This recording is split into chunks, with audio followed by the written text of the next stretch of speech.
Let's work. Yo, it's go time, showtime, never backing down time.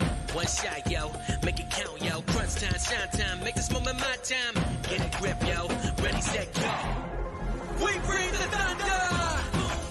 Bring the thunder. Let's work. Bring the thunder. Let's go. Bring the thunder. Let's work. Bring the thunder. Let's go. Yeah, it's my time, yo time. Step into the spotlight. Get lit, yo. Let yourself go. Our time, high time. Gotta go big time. This is it, yo. Never take no flight time. Grind time. Take it to the street time. Turn the roof off.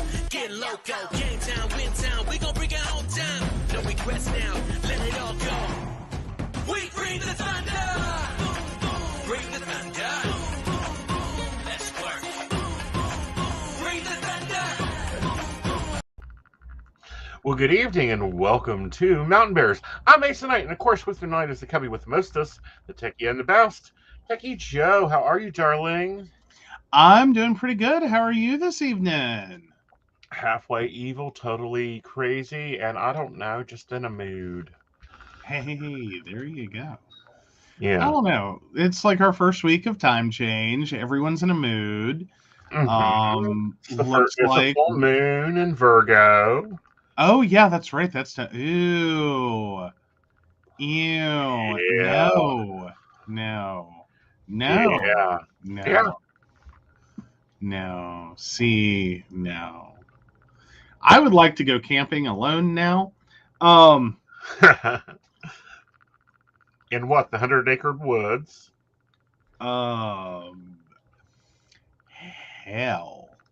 I would go for Sleepy Hollow at this point. Hi, Brenda.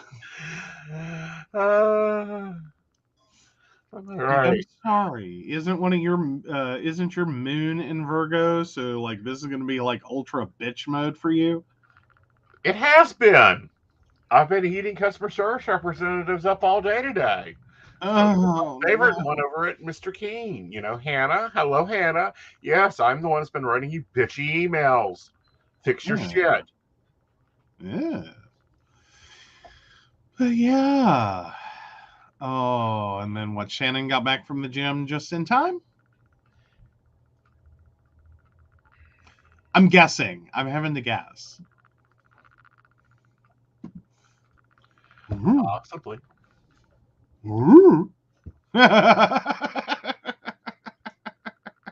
Someone's on schedule tonight. That's good. Yes, it is the Yes. Shannon. Yes. Good job. Right. So do we want to delve into this hot mess before we go into hot tea? Oh, sure. Where are we starting at? Oh, I think we should start with Greedy Justice. Greedy Justice. What did Justice do now? Oh, he's the one going, we're too poor to give up that 35.7 cents on gas. Yeah, except for that rainy day fund and everything else. Like, God. That's no. at $1 billion, 600,000 surplus in revenue this year. Why the hell do our roads look as bad as they do? Yeah, I know. Like, this is supposed to be fixing our roads, and it's like, really? Yeah. Like, I almost want to see at this point, like, entertain me. Show me what it would look like if you didn't work on them. Yeah. $35 million for 30 days. 35 million people. Think about that. And our roads are terrible. You go to the grocery store, you got to get a car alignment. Like, we don't even bother anymore. Yeah. Like, it pulls to the left, but I'm going to Kroger later, and then it'll pull to the right. Right. It's just you keep alternating between Walmart and Kroger, and it'll be fine. Yeah. Psst, it'll be fine. Oh, $300 reports on car damage first quarter last year was $800 total. Yeah. Yeah. Welcome to West Virginia, where DUI checkpoints are harder because we're not sure if it's the road or the driver. Exactly. Like, honestly, if someone drives straight on a road in West Virginia, I assume they're drunk. Mm-hmm. That's where we're at now.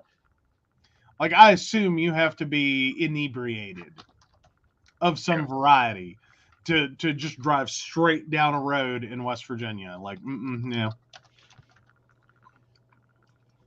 Like, you own something. Mm-hmm. Oh, number of reports. Sorry, number of reports. Sorry, we were taking that personally, but okay, got it now. And it can take over a year to get your money. Of course. Gotta love it. Oh yeah. All right. So this story, when it came out, and I'm going to have to give credit to Oklahoma Cat Lady. I got it from you, honey child. I just hit your private because I just found it. An ex-KGB agent says Trump was a Russian asset since 1987. Did we not already know this shit? Like, hello, KGB, stop giving us information we already know. You're supposed to be giving us information we don't know. Well, more importantly, like, talk about bad investment. Tell me about it.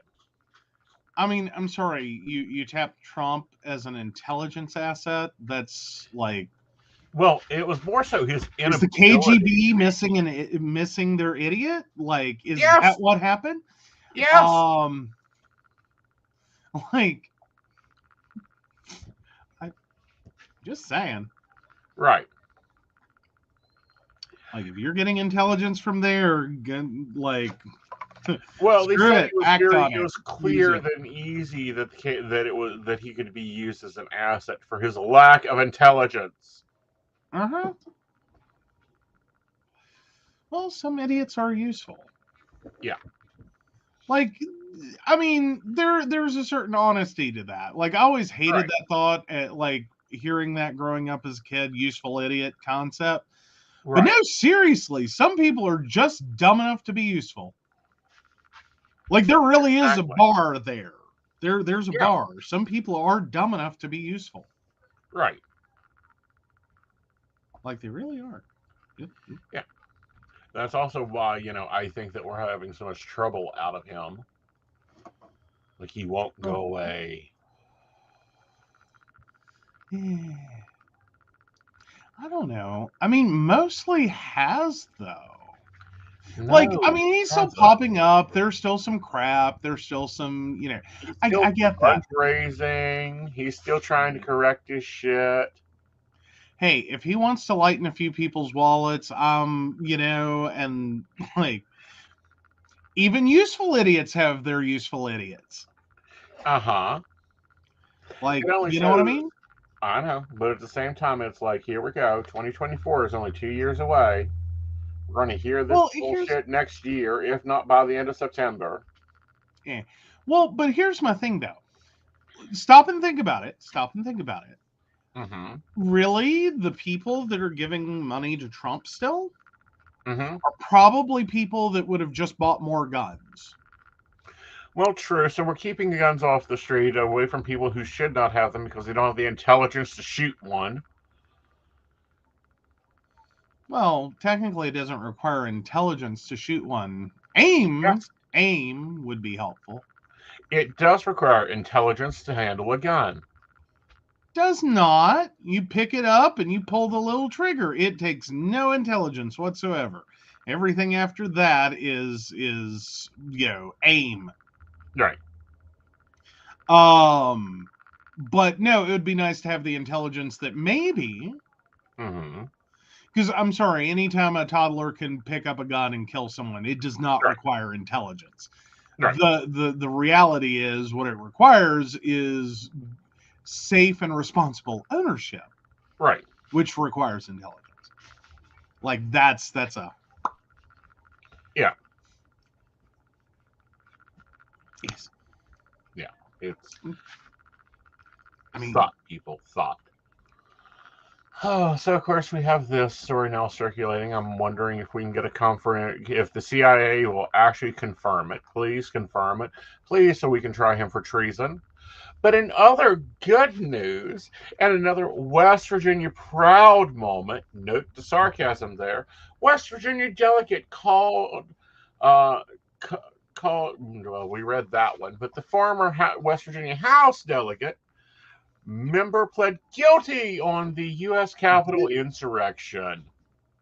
Yeah, so our own lovely January 6th from, what was that, Mingo County? Was it Mingo? Wyoming? Buchanan? Wayne. Ah. Well, there's only, like, I only had 52 more to go. I would have gotten there eventually. Mingo County would have beat his ass and put him in the backyard. Hey, I don't know. It was one of the, like, sorry, people talk about flyover states. West Virginia has some flyover counties. Okay. Mm-hmm. Like, even if you're from here, you would like to just fly over those and not visit them. Okay. Like, right. No, we go around, not through. God help you on through. Like, most likely because train will come through and stop you for 12 hours. Mm-hmm. But anywho, so there's that. But no, so yes, he did plead guilty, and he does get to, let's see, what was that? A $250,000 fine and 5 years of, was that probation or jail? Jail. Yes, got jail. And 3 years probation. And 3 years probation, yeah. And he won't get to vote ever again because now he's convicted. That the video has since been taken down and no longer available on Facebook. Court documents state that Evans posted a live video of the movement. He and the crowd entered into the Capitol. Evans could be heard chanting that people in the front of the crowd of the doorway say, "Move, move, move. We're in, we're in, we're in." Evans is in the Capitol. Evans was heard on the video. Following the breach, Evans announced his resignation from the House of Delegates. A few more should have announced their resignation, but we'll get to that later. Oh yeah. Well, and his whole claim, his whole defense was that he was there as media documenting that he did not actually participate. No, see, unfortunately, your postings to social media did not look like a journalist. You looked like you were part of the event. Right. Like you were wearing armor. You did not seem to be there in a totally bystander capacity when you step in the front line. Everyone's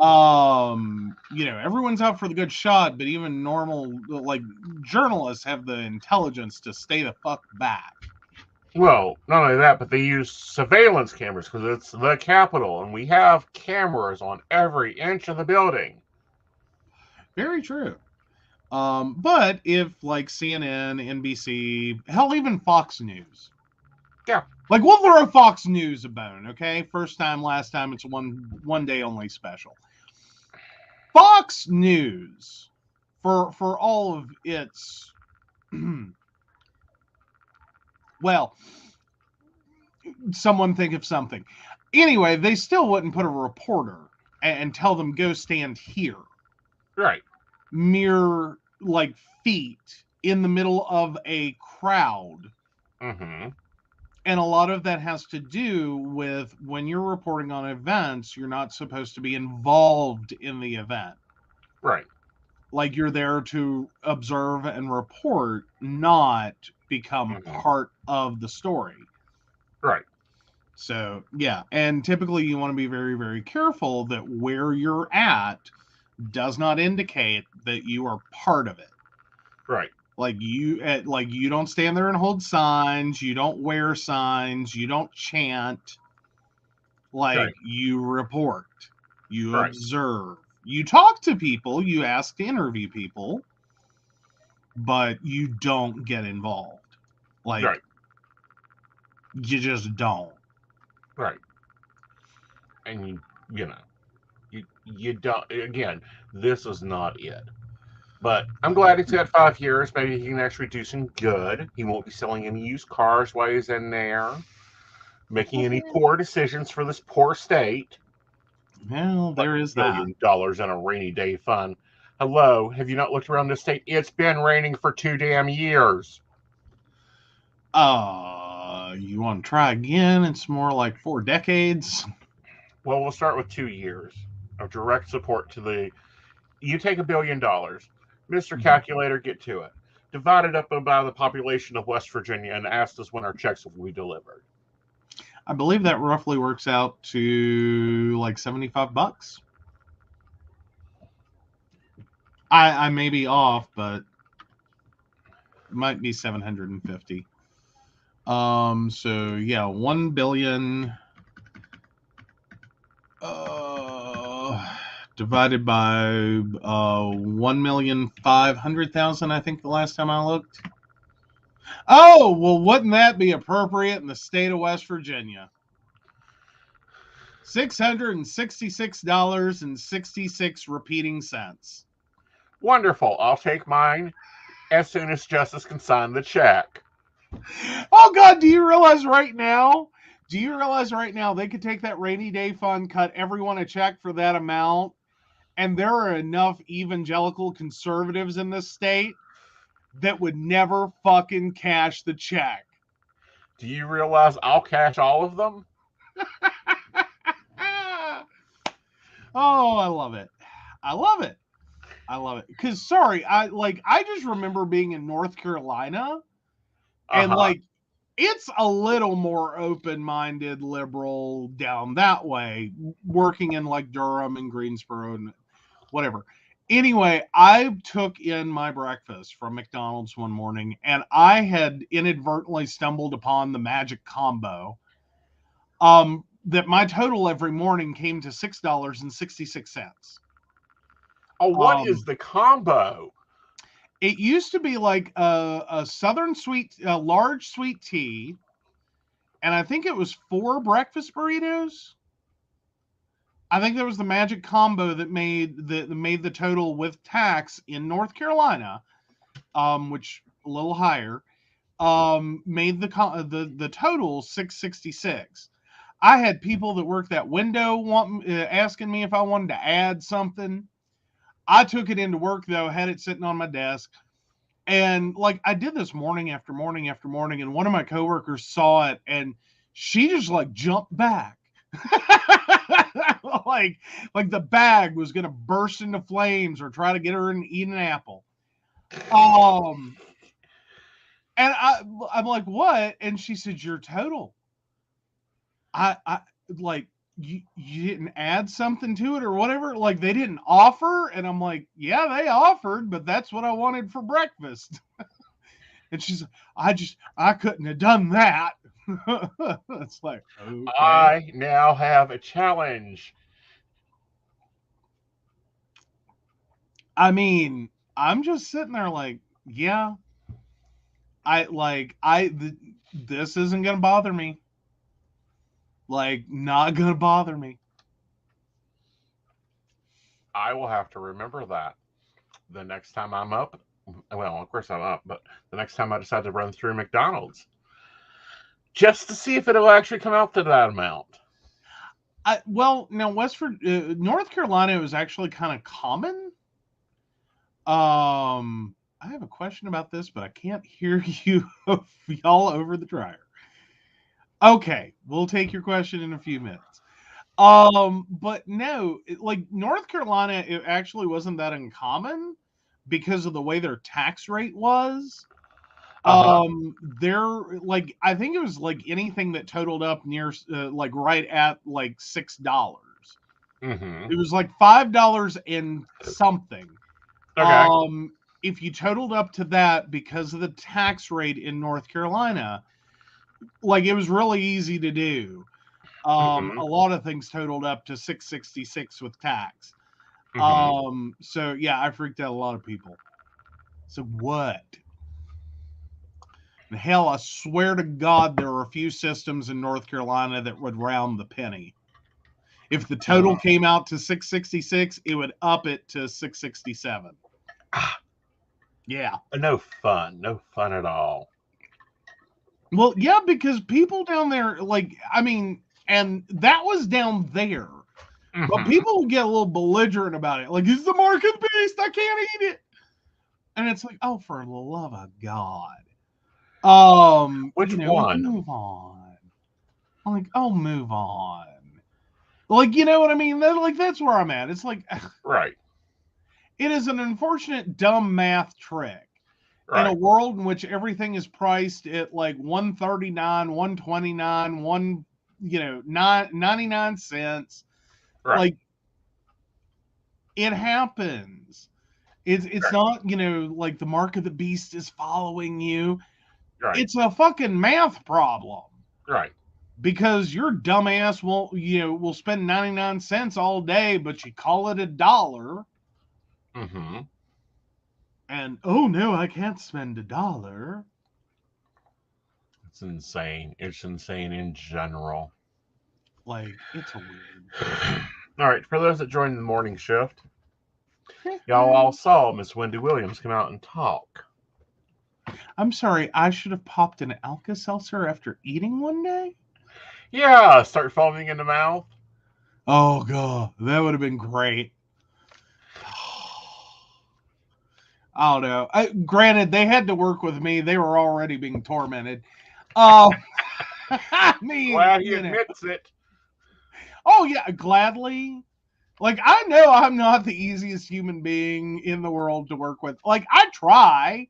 Like, I don't do things intentionally to be aggravating unless you take a day off, and then I will cover your shit in aluminum foil. That's the kind of coworker I am. And I do have a Nerf gun in my desk drawer. Just saying. Like, FYI. But other than that, no, like, I can be problematic to work with. I know this about myself. I try to warn my coworkers. I put in my headphones because I need to pay attention, but that doesn't mean I'm going to start drumming out like I am a lead drummer for, like, Styx. Uh-huh. That is why one of your friends hands me ketchup packets. Uh-huh. Uh-huh. She does. She did. But no, I mean, I know this about myself, and God knows you don't want to be there sometimes when I'm on the phone. Like, I can be nice. Like, I can be really nice to clients, but I can be a real royal pain in the ass to vendors. Uh-huh. Like, I mean, don't get me wrong. I've had vendors I dearly loved. Mm-hmm. Because they were smart, they were intelligent, they could get it. Like, you lay out a problem to them, and they're like, okay, I got it. Mm-hmm. I see your problem. I see why you're calling. I see what I can do to fix it, blah, blah, blah. But you get on the phone with that vendor who's like, it's not a bug, it's a feature. And I'm like, oh, hell no. Uh-huh. We do not pay you that kind of money per year for you to tell me that it's a bug, that it's not a bug, it's a feature. Uh-huh. Like, it's creating hell, havoc, and chaos. I'm getting ready to schedule for next Monday. Do what now? You're going to jump on the conference call I'm getting ready to request for next Monday? With our No. favorite supplier? Probably no. It might be good for you. No. Like, you yell and scream and get angry. I will read your damn ass under a bus. Well, right now I'm documenting their ass under our boss. They're like hating it too because I'm video fucking taping it. Hey, there you go. But no, I'm saying, like, I will sit there and like, not only will I tell you what you're saying is stupid, but then I will delineate it. Like, I will have charts and graphs. Uh-huh. And so by the time I'm done, if you have any will to live left, it is a fleeting thought in the back of your brain is your will to live. Right. And I've done that to vendors. I don't handle mass stupidity. Right. Especially not in a corporate form that's like, yeah, you pay us a shit ton of money and then you pull this. Mm-hmm. So now we have to either spend a shit ton of money in labor to work around you, or we have to pay you, the vendor, a shit ton of money to work around a problem you created. Mm-hmm. Like, no. Ooh, so there's your question, I think. So what's the background in numerology of 6? Why is it so badly perceived? All right. So it's not in numerology. That is not where it's so badly perceived at. What it's perceived from is a letter, a political letter wrote by a. Give me a minute. Because if I'm going to quote it, I'm going to quote it right. Yeah, I'm better than most Christian preachers. It's Revelation 6 through 19. This is a letter that was written by a prisoner in political protest. And it was also a dream that he had that people were marked with a number, i.e., 666, so that to do business. It says, here is the wisdom. Let him who's understanding to count the numbers of the beast. For its number of a man, and the number 6, and 600 seconds sixth. So it's 666. And everyone's got it so tied together. And then it goes into 14. It says, I look, and lo, the Lamb stood on the Mount Zion, and with him were 144 angels, having his Father's name written on their forehead. Well, and then there's also some controversy as to whether there was a misinterpretation. Yes. Because even if you want to get behind this,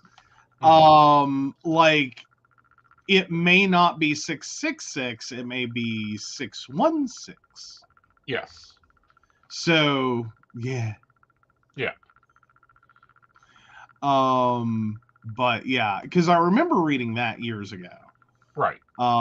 Is that oops? It may be 616 with 666 sixes.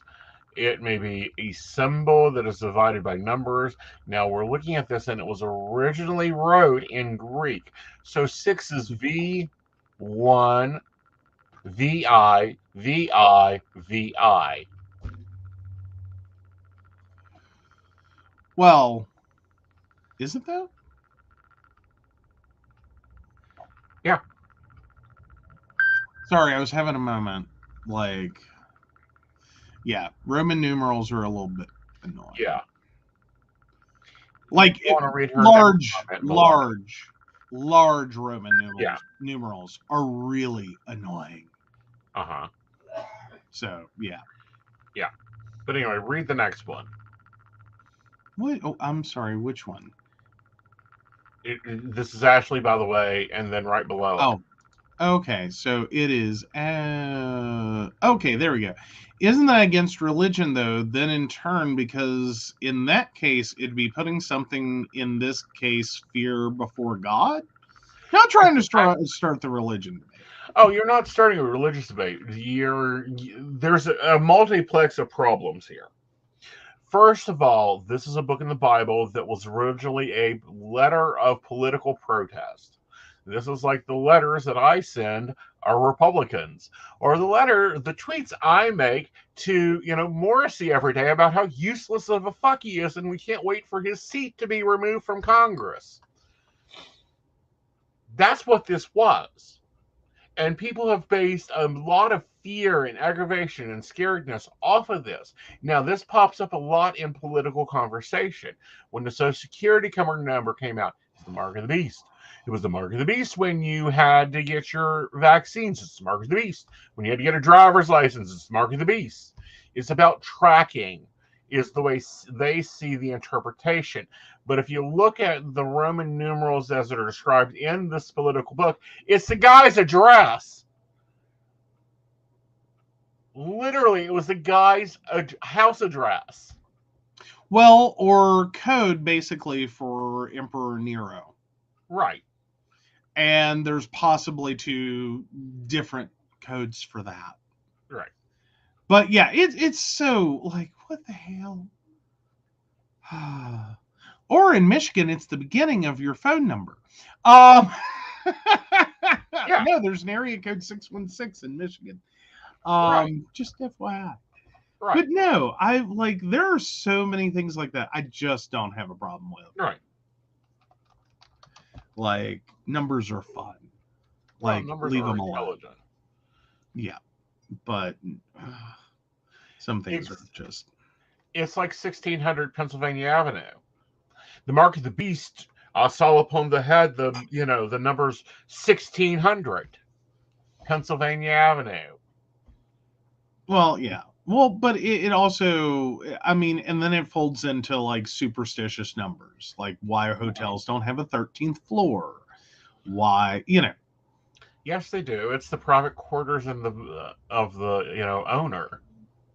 Well, but a lot of buildings don't have not just hotels, but a lot of buildings skip the 13th floor because there are a number of people who have problems with that number. Like, I don't think it matters if you call it the 14th floor if it's 13 floors up.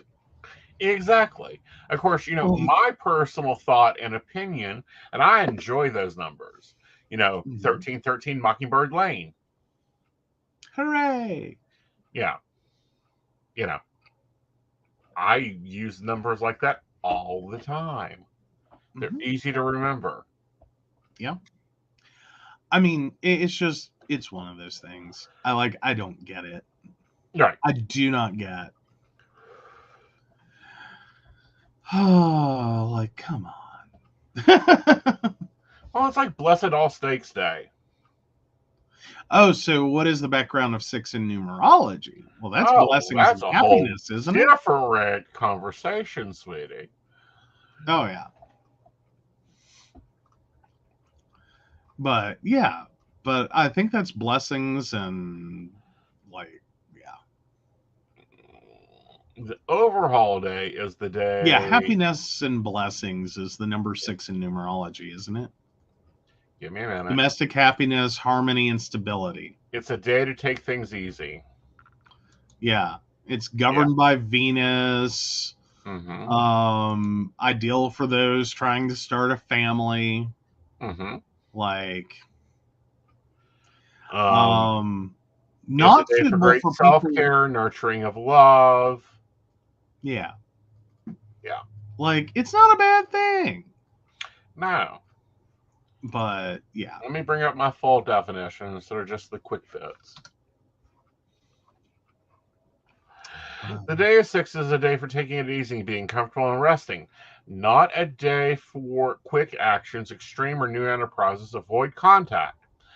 This is a day of calibrating, gathering around friends and family and enjoying the enjoyment of the moment. According to the numbers predictions, the day will maintain a balance and harmony in your life. This is a time to spend some quality time with your friends and family. Your main concern should be about family and domestic matters. This number also brings balance into your life. You will feel the need to seek out and create harmony in every possible way. A good time when you should be looking for happiness with friends and family. It's also, it's got some Saturn in it because, of course, it's the 6th day of the week. Oh no, we broke the StreamYard link in the break room. Oops.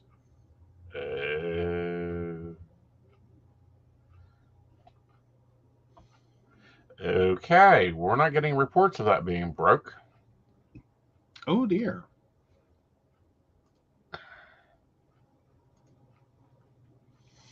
So that sucks. Yeah, we're still technically live there.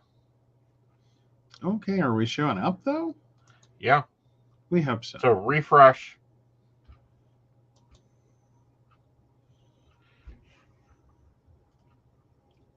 Yeah. Oh, this is going to be right in my ear. Yeah. Go over to YouTube, honey. I'm on YouTube too. Oh, bad gag. Okay. Okay.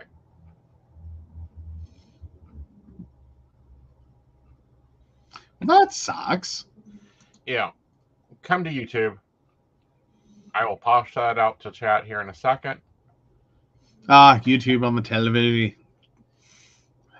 Yeah. Works in YouTube. Sorry, Facebook is just here to break shit. That's what it is. Right. Like, ugh.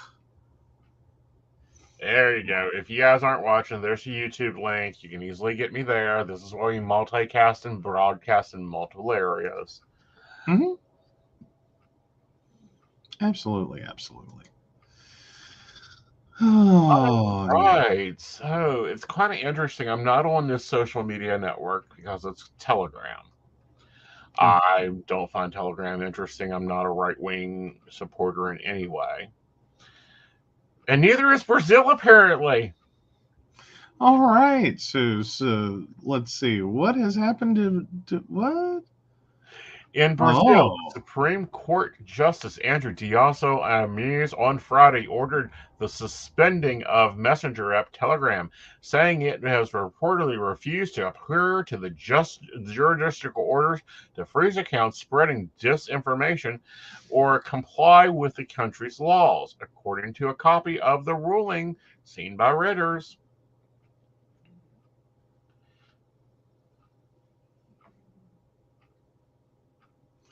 Oh, yeah. So far-right President Bolsonaro and his supporters have increasingly relied upon Telegram as a form of mass communication, as larger tech companies like Meta, which owns messaging app WhatsApp, and Alphabet's Google and Twitter have adhered to Supreme Court orders to drop offending accounts over allegedly spreading disinformation. So, yeah. Apparently, there's some fear this is going to create some freedom of speech issues in politically polarized Brazil. Right. Well, it'll be interesting because, the CEO is begging them not to just delay its ruling for a few days as it sought to improve compliance. I don't think the judge is having this stuff. Yeah. But yeah, so apparently they've been ignoring the court for a while. Mm-hmm.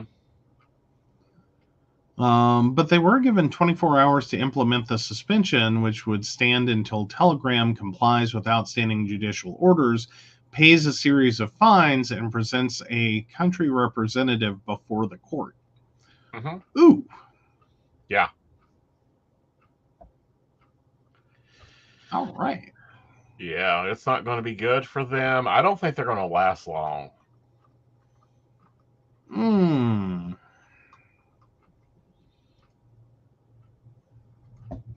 Yeah. And, for those that have not seen the Ritter report, they got a picture of the judge there. He don't look happy. Do you think our justices look like they're pissed? Oh, and apparently Manchin asked Zuckerberg to kick Russia off Facebook? What the hell? What is he trying to steal for now? I didn't see it. Granted, I've not been on Twitter today. I've been working on something for you guys that'll be an evergreen product. Yes. So I've not been on there, but please, he's just trying to steal news media. I believe Facebook banned much of Russia very long ago. I don't know. I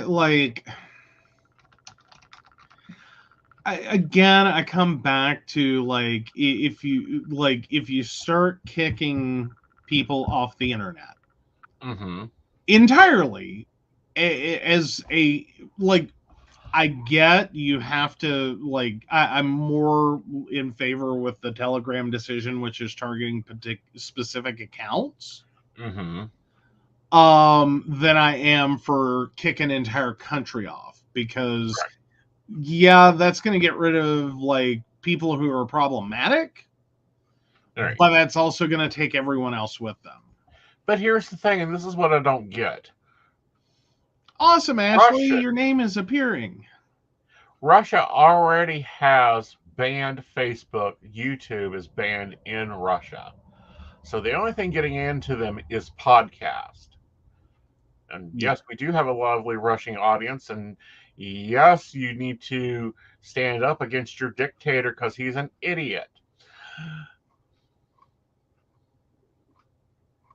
Yeah. Yep. Like, and that's the hope. Yep. Is like, are you guys not fed up with Russia under Putin? I mean, can we just like all agree on that has not been a particularly lovely thing? Yep. Like, let's all start there. It's not been a particularly lovely thing. Right. I think we could all agree. Right. And Instagram has been banned. So, yeah.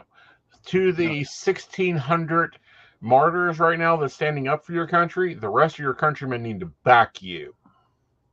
Yeah. Do you not understand you're going into the Stone Age faster than you can get there? What you're being heard, and this is why the podcasting is important. This is why we cover the news in one form or another. Well, yeah. Well, and we like to, at least keep on the big topics and the things, and try to do it in a way that it's not so like, put me to sleep. Well, no, I am not a news. Well, because some articles can get like that. It's like, okay, but no, you beat the dead horse with a dead horse, and then you bury the dead horse under the dead horse. Like 12 feet down. Like, no, you're done with the article. You could stop like 3 pages ago. Yep.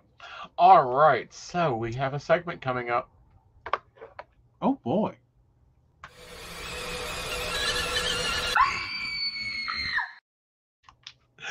All right. So it's Psychic Hot Tea. I asked our Patreons if they wanted me to do this one, and they were all in for it.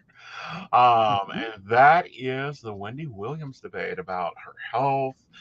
She spoke out this morning on Good Morning America. She says that she's ready to come back, should be back in about 3 months with her show.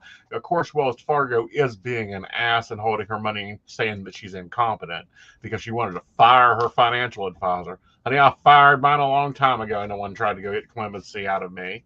So I thought I'd take a look at the cards and see just what Miss Wendy Williams is going to be up to and what she got up her sleeve. I mean, she's going over to ABC here.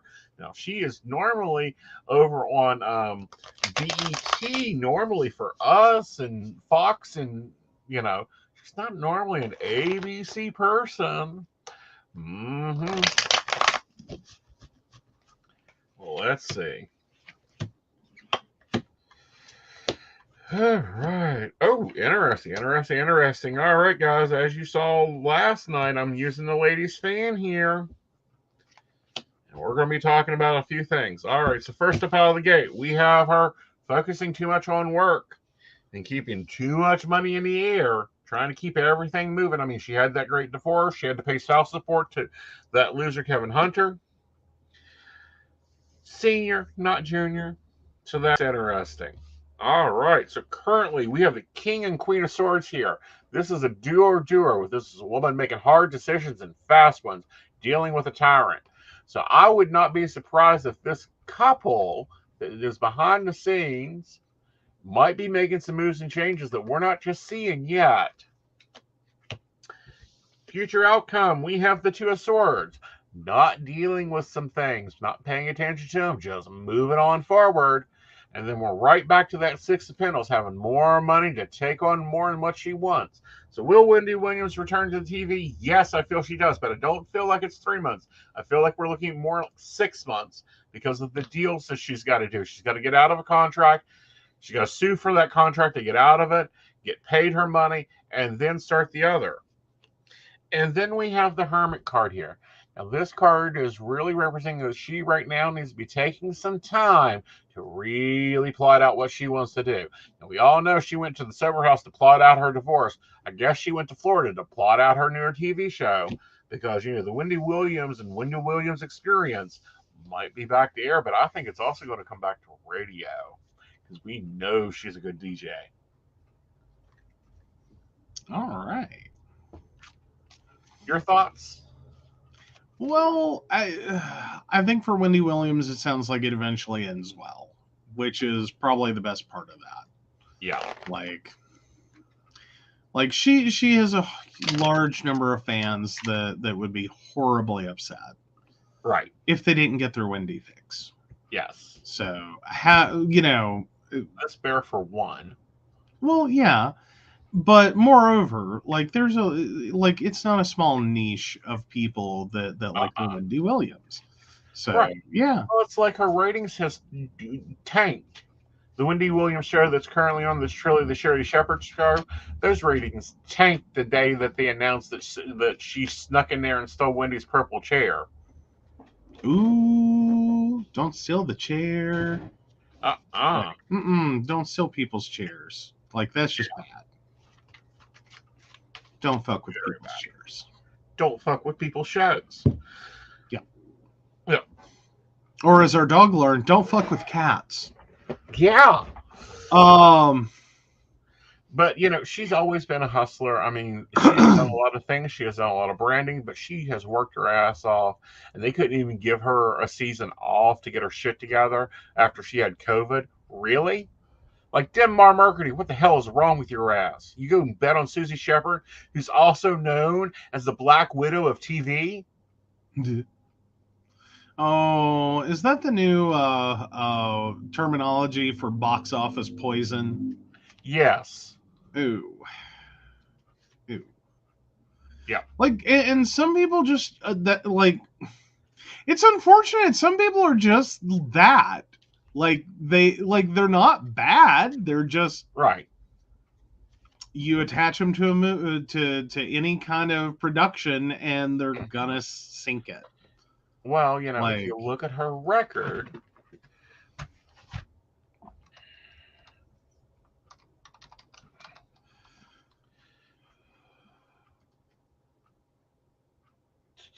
Wikipedia. Let's pull this up here. Now for the hit list of dead programming.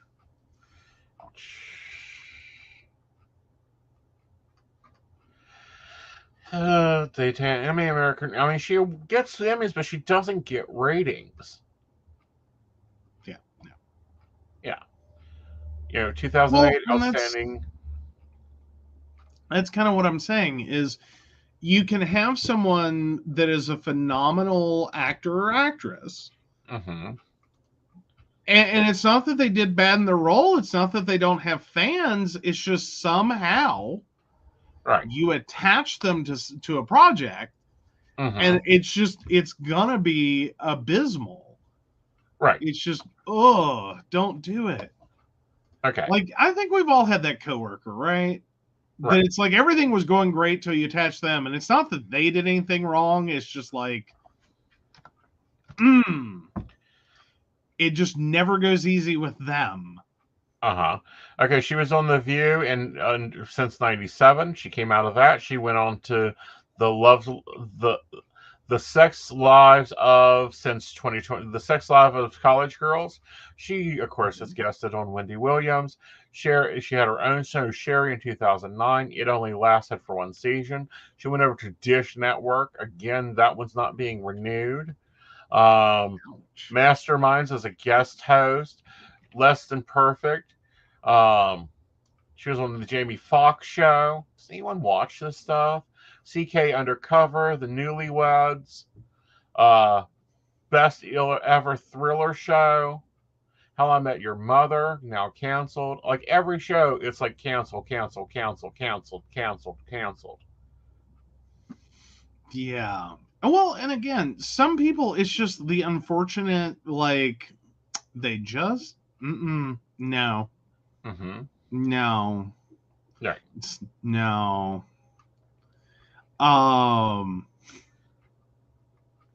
Like, but yeah, she seems to be like queen of either show killing or one seasons. Yeah. Like, either it looks like, or like the ultimate in rating slump. Right. Like wherever the trajectory was for ratings, bring her on, and there's an immediate divot. Right. And again, probably having nothing to do with like her skill or her ability or anything like that. It's just something about. Well, she just can't You know what I choose a mean? winning horse. And then she goes and pulls these little con man moves. What? Well, that's what I'm calling it. Con man moves. Well, yeah, don't fuck with people's chairs. Like, no. I would have looked at him and said, nope, not doing it, not doing it, not doing it. No, thank you. Yeah. No. Yeah. Oh, but unfortunate. Yeah. Yeah. Yeah. I don't know. Like, sometimes you just gotta wait. Right. Well, and then there are some actors and actresses that like their real success ends up being so late in their career. Mm-hmm. You know what I mean? Like bit parts and box office poison and blah blah blah blah blah. Mm-hmm. Like derails their entire career for decades, and then all of a sudden their shit takes off. Right. Like Jessica Lange is probably the best example of that. Like she did one movie, Godzilla, almost tanked her entire career. Blacklisted her, basically.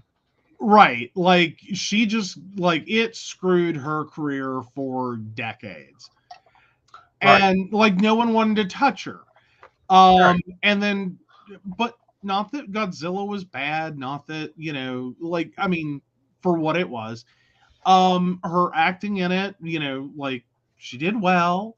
Mm-hmm. Like everything was technically fine. It was just unfortunately the part she played. Right. One, it typecast her for a long time, and then no one wanted to touch her. Right. No one wanted to touch her. And the irony is it could have been Meryl Streep. Good. No, I'm saying Meryl Streep could have potentially have gotten the role that Jessica Lange played in Godzilla, which, if you compare and contrast the two careers, that like I always think when you've got two actresses up for the same role or two actors up for the same role, you're almost looking at mirrors. Right. You know what I mean? Like mirror selves. Right. Because typically you're all getting pulled for the same. Well, you are getting pulled for the same part. Right. But moreover, in getting pulled for that part, it's kind of an acknowledgement that this is like, this is the potential your career has. Right. If you're Jessica Lange and Meryl Streep up for the same role. Granted, at that point in their careers, there wasn't a whole lot of traction yet. Right. But there was a possibility that like Meryl Streep could have been picked for this role, ended up taking the Jessica Lange, blah, no one wants you. And then we could have had Jessica Lange doing Mamma Mia. Right. You know what I mean? Like, how weird is that mentally to think about? Like Jessica Lange in The Devil Wears Prada. Like, I don't think that think she. No. See, that's the thing. I think that she could have done better. I think that if Meryl Streep had done it, she would have done it, walked out of that, and walked into something else. Well, but I mean, potentially. But the whole problem came down to it really wasn't Jessica Lange's acting. Like, no one faulted her technical abilities. It's just she played, the dumb love abuse, whatever interest of a mechanical lizard. You know what I mean? Like it was a bizarre, weird horror movie. Right. And like most, like her technical abilities were fine. The role was very dumb. And she played it well. Like she played horror scream queen well. Unfortunately, it wasn't a very, like, so to speak, tough or demanding role in the sense of like there wasn't a lot of, great acting to be done there. Like, right, but show up my and whole scream. question is how empty was her bank account to be taking that role? Well, no, granted, a lot of actors and actresses start out their career like broke. Mm-hmm. And it's like, you're just get me some credits, get me a portfolio to show someone, Mm-hmm. get me, rent money. Right. Is how their career starts. Like, that's Right. every actor or actress. They'll take anything, put me on screen in a lead. Right. Anything. I'll take anything. Right. And then eventually their career moves on to a point in which, they can be like, I'm not doing that. Right. Like, oh, hell no, I ain't doing that. Right. Like, no. Like, I've been on my last casting couch. Thank you. Next. You know what I mean? Like, I'm not sitting in alone with Weinstein. I'm going to say this. I think he's an asshole. Oh, Weinstein? Yes. Yes. Oh, God, yes. I mean, arguably, there have been a lot of great actors and actresses who have had him to thank for their career. Meanwhile, like, while he's helping these other people, he's harming a bunch of other people. Right. It's very weird. You know what I mean? Like, yeah. But no, and a lot of actors and actresses are out there having to choose their roles on their own, inexperienced, without decent, representation and management. Right. At least in the beginning. Right. You know what I mean? Like, at least in the beginning. Right. So it does make for some weird, like, film and TV, like, moments of, like, seriously, like, this really accomplished, great actor or actress, and you look like the early part of their film history, and you're like, wait, what? Like Angela Lansbury plays washed up hooker in Cat on a Hot Tin Roof. Like, holy shit. Right. Holy shit. Like, but that's what I'm saying. Like, early career, a lot of people or a lot of actors and actresses do have those oddball things that it's like, how the hell did Mrs. Fletcher start her career, and the teapot from, Beauty and the Beast. Right. How did Mrs. Fletcher and the teapot, right, like, and bedknobs and broomsticks, Angela Lansbury start over here? Right.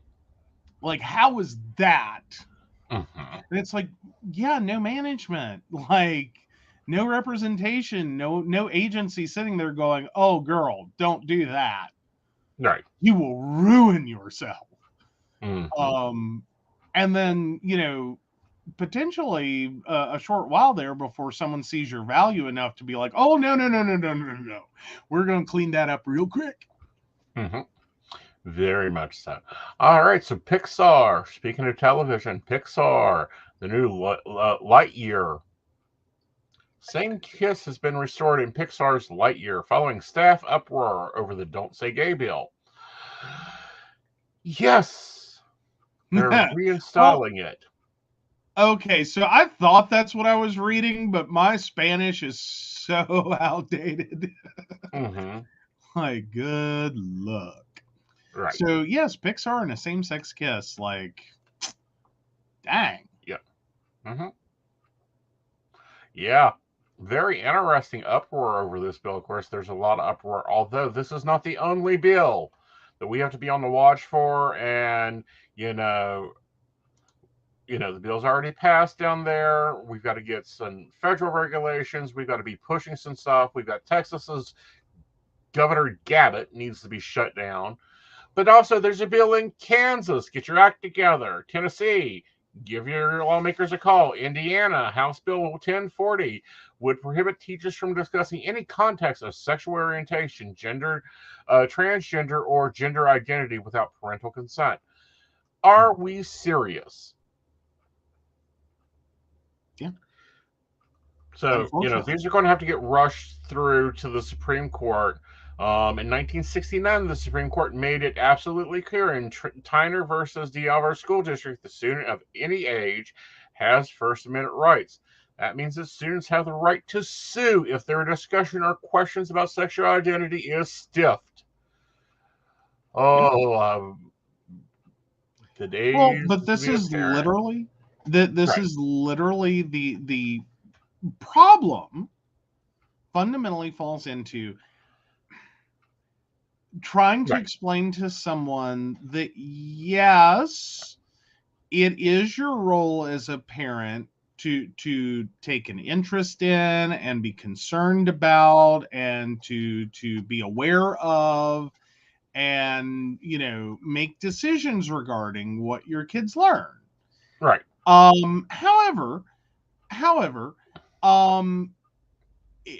this idea that we have that you are the total arbitrator of child free speech, child development, child education. No, that's not what we meant. Right. Like, no, that's no. Right. No. Like you're these are many humans. Like they're small humans without a lot of, like legal responsibility. Right. They're not, dogs. Right. They're not, zoo exhibits. Like you don't like, and quite frankly, most animals at a zoo or most dogs have more rights than you want to give kids. Right. Like as in they have them, you just don't want to let them utilize those. And it's like, but this is limiting education. This is limiting children from being able to learn how to deal in an active and creative world that they will walk into. Well, yeah, and they have to be functional within it. Yeah. Like, That's first off. Second off, all right, Pixar. Bring it on, baby. It's about time we had some representation in film, especially when most of these films are being watched by adults to begin with. Well, and there's a large part of that too.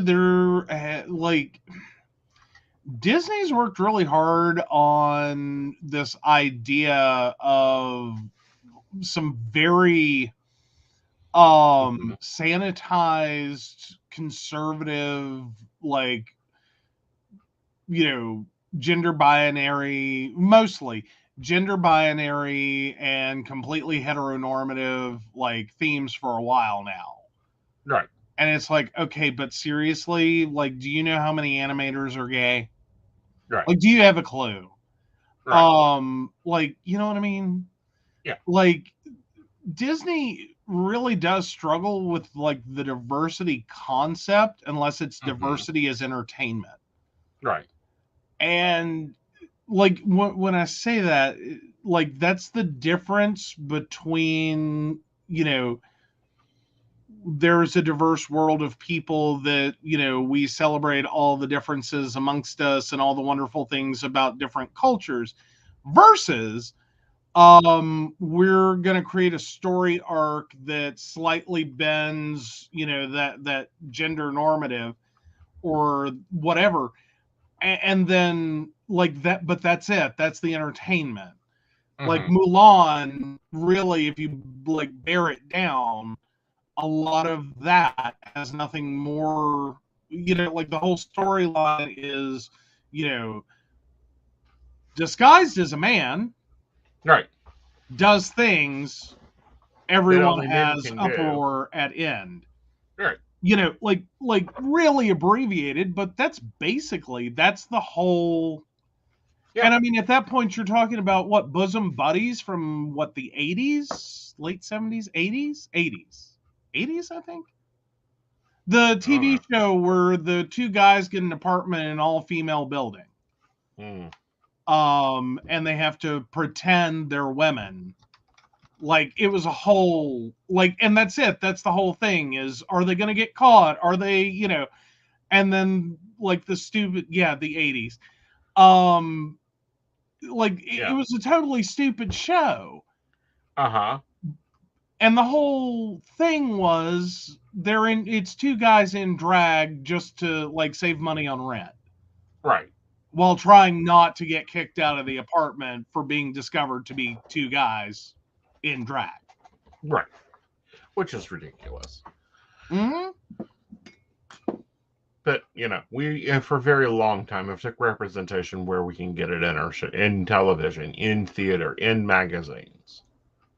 Well, yeah, but if I remember correctly, neither person in the show was actually, you know, a member of the community whatsoever.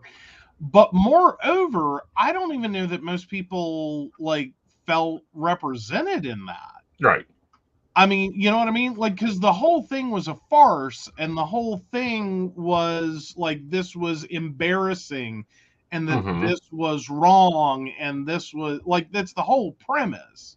Right. Is, like, you start looking at, like, why we're having ugly conversations about, like, quote-unquote bathroom bills, and this weird perception that, you know, men are going to start dressing like women so they can go into the women's restroom and rape little girls concept.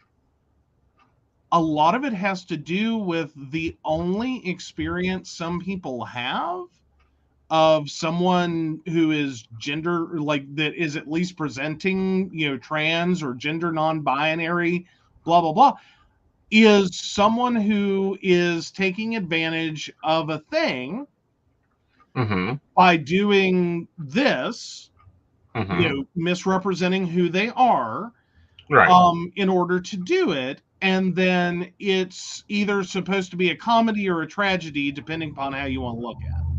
Right. And that's it. That's their whole, like, that's all they've got. Right. They've got nothing else. Like, there's no respectable, responsible, intelligent, you know, decent living human being that they can connect to go, oh, that's not what this is. Yeah. And it's because they can't flip their TV on at 8 o'clock and see someone living that life. And then before that, Three's Company, everyone waiting for Jack to get caught. Yeah. Well, everyone waiting for Jack to be Jack. Yeah. Yeah. Which that was earth-breaking to begin with. Well, yeah. But then, you know, you turn around and you go to, like, programming like Will and Grace. Like, here's my stupidity, my naivete in my 20s. I somehow thought in my head that when I came out to my dad, it would be okay because he was a really big fan of Will and Grace. I quickly learned that, one, that was not how that went down. Two, for the first time in my life, I realized that we weren't watching the same program. Right. I'm watching representation. He's watching a comedy about, you know, two queers. And how stupid they are. Like, that's what's occurring. Like, these are two totally different perspectives. And I'm just like, oh.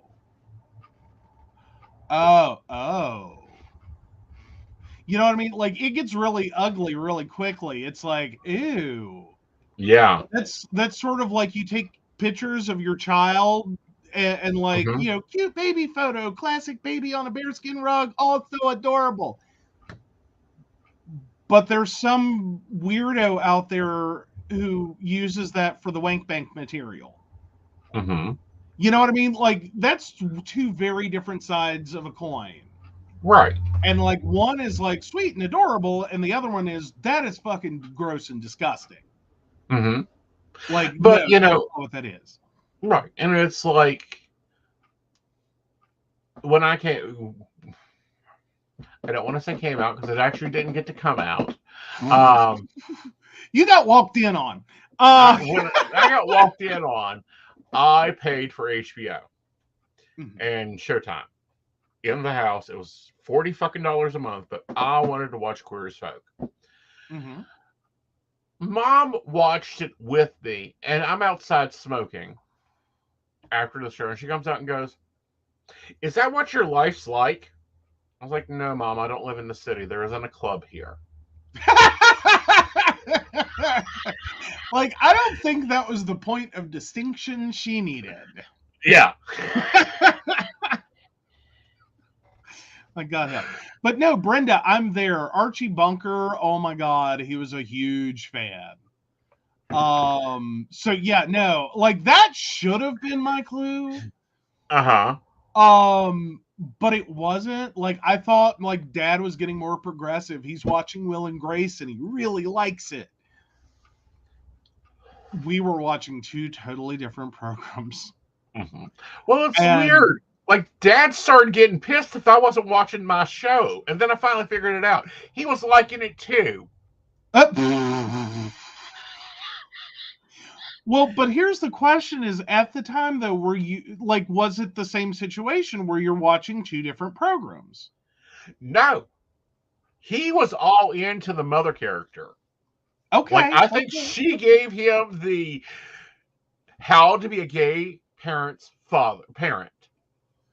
Okay. Yeah. Okay. Well, because see, like, I didn't have a warning. Like, I don't know, my brain malfunctioned, and I was like in desperation looking for like some, like that was okay. You know the end of Titanic when everyone's clinging to the board. That was my board. That was it. That's what I had, a door. Okay. That was the door that I was floating on and clinging to, going, it'll be all right. Right. It was not. It was not. But I did. Somehow that went through my head, and I was like, no, it'll be okay. Right. Like this. No. Granted, Debbie this Jean, was not. he fell in for. Do what now? Debbie Jean was the actress that played Susan Gleal, and he fell in for her and was just totally into it. Oh, well, there you go. Yeah, no, like but no, like the things that go through your head, because like I was not doing, Joe, can I be nosy and ask your coming out story? Okay, okay, Ashley, you have to answer one question. Well, two. Do you have Kleenex, and are you sitting down? Because I was basically getting ready to go there, but I do suggest, like, okay. Well, we'll tell both, because neither. I've never released mine. You've not talked about yours. Really? We've done this whole show? Okay, yeah. Laying down's even better. Okay. So what happened with mine was oh God, it was such a weird year. And I don't know, a bunch of shit went wrong, and I went back to college, and I was just in this mood, this funk of like, I'm taking a semester off. Like, I'm done. I cannot do anymore. So anyway, I called, not because I had some great big coming out plan, but I literally called because, to talk this over with Dad, and like, I want to, do this. And like, for my dad, that was almost everything he needed to be like, okay, I'm done with you. Like, I don't care. My work here's done. And then but he had one more thing that he just was like, finally, like, I'm going to ask. And so he goes, are you gay? And I literally flashed through my head, this will be okay. Dad watches Will and Grace. I'm not joking. Flashed through my head. And I said, well, Dad, I could stand here and lie to you, but yes, I am. And so his response to that was to tell me to get AIDS and die, and hang up on me, and then send a mass email to my entire family about their quote unquote F word brother. It got weirder from there. Like, I had one sibling that was like, my dysfunctional family set's complete. I had one sibling who I think just about had a total nervous breakdown. Because, like, oh my God, I haven't been there for you. I have gay friends. I know how hard it is. I'm so sorry I wasn't there for you. And, like, oh, okay. And then I have two siblings who, I swear to God, they might as well have just like called on speakerphone and appointed one the speaker, because they said the same thing. It was really quick, easy. You know, you're my brother and I love you. Nothing changes that. Thank you. Have a great day. Yeah, like that was it. Thank you. Thank you for the quick, easy conversation. And then my grandmother. Who was what, 87 at the time? I don't know, 80 something, I think, at that point.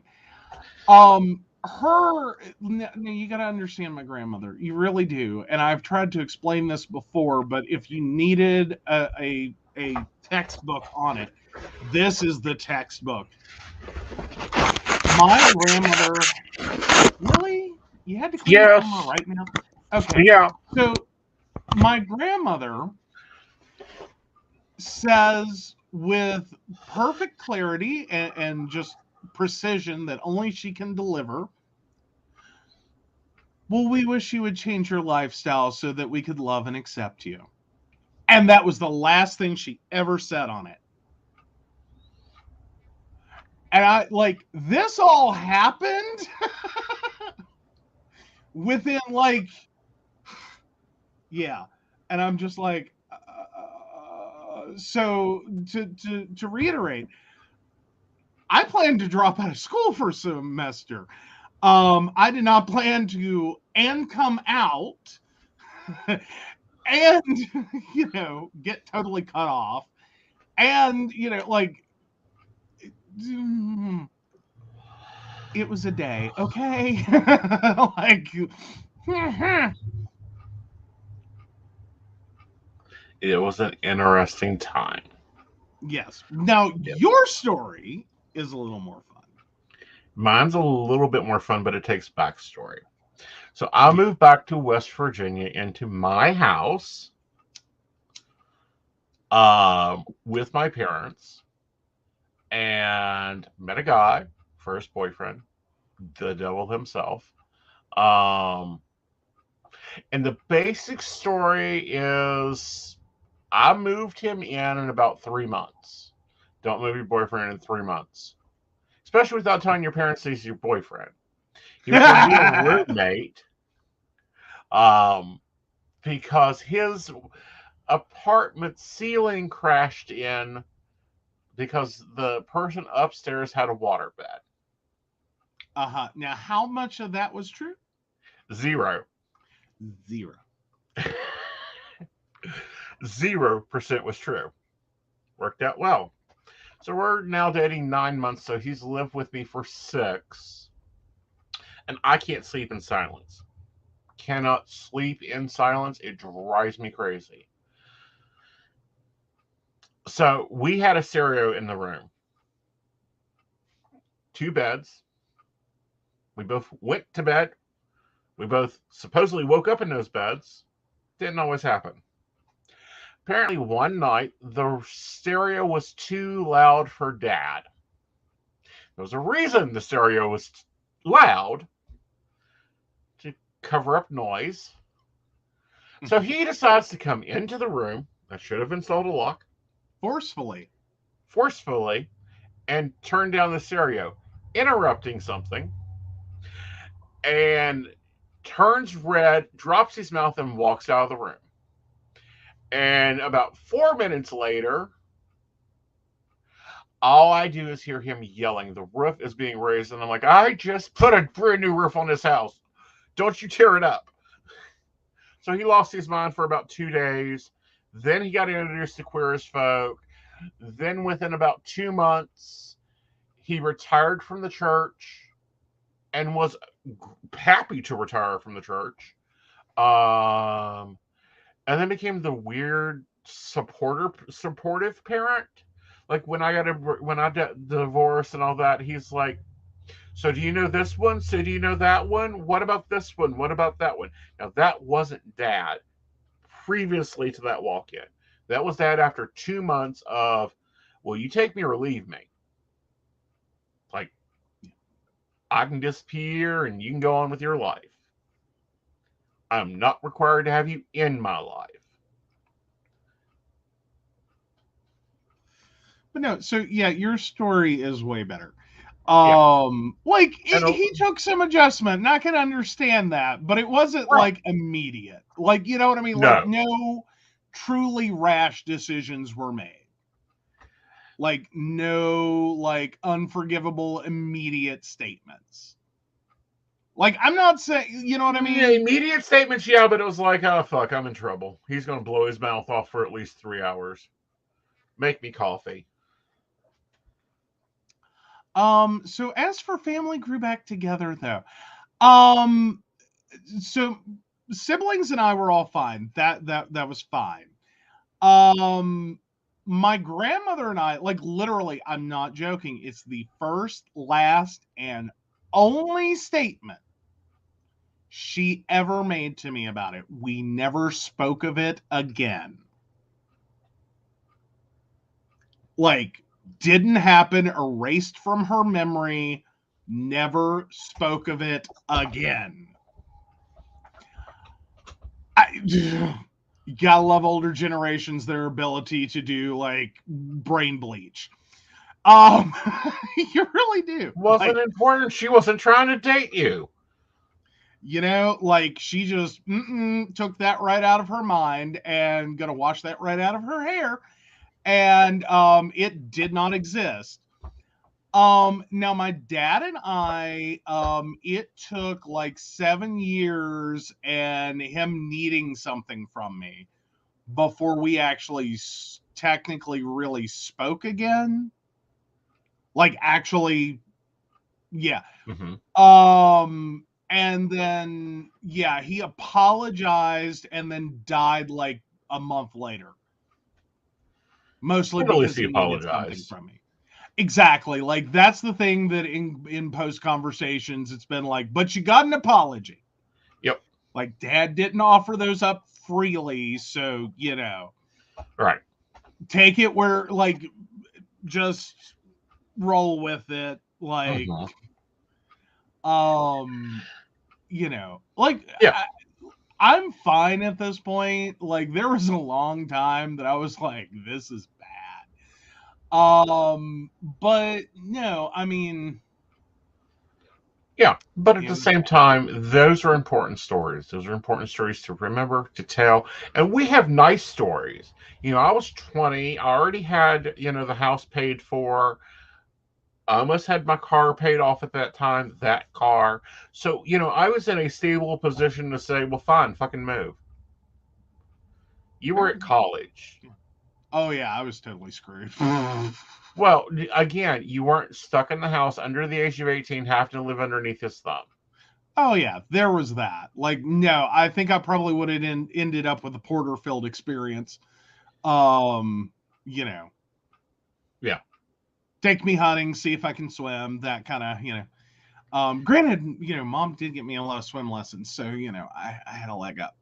But well, see, Mom, that's the like, okay, so the rest of that story with why Mom's not mentioned is by that point, like, I was 21, maybe 22 almost. So yeah, by that point, like a decade before, Mom had been diagnosed with early onset Alzheimer's. And so, yeah, by the point I came out, like by the point I knew she was already, no. Yeah, she was actually already deceased through all that. So yeah. Because mom died in 2000. I was like, no, it was after mom died that I finally decided to like even think about, doing anything. Don't ask me why those two things were related. I have no idea. Because they're pivots. They're brain pivots. It's like me. There's before the devil, after the devil, before, dancing, after the dancing, before nursing, after the nursing. Mm-hmm. Before the business, after the business, before dad's passing, after the dad's passing. Right. Well, and I know that's like a marker, but and I think that's all it is it's just the weird marker.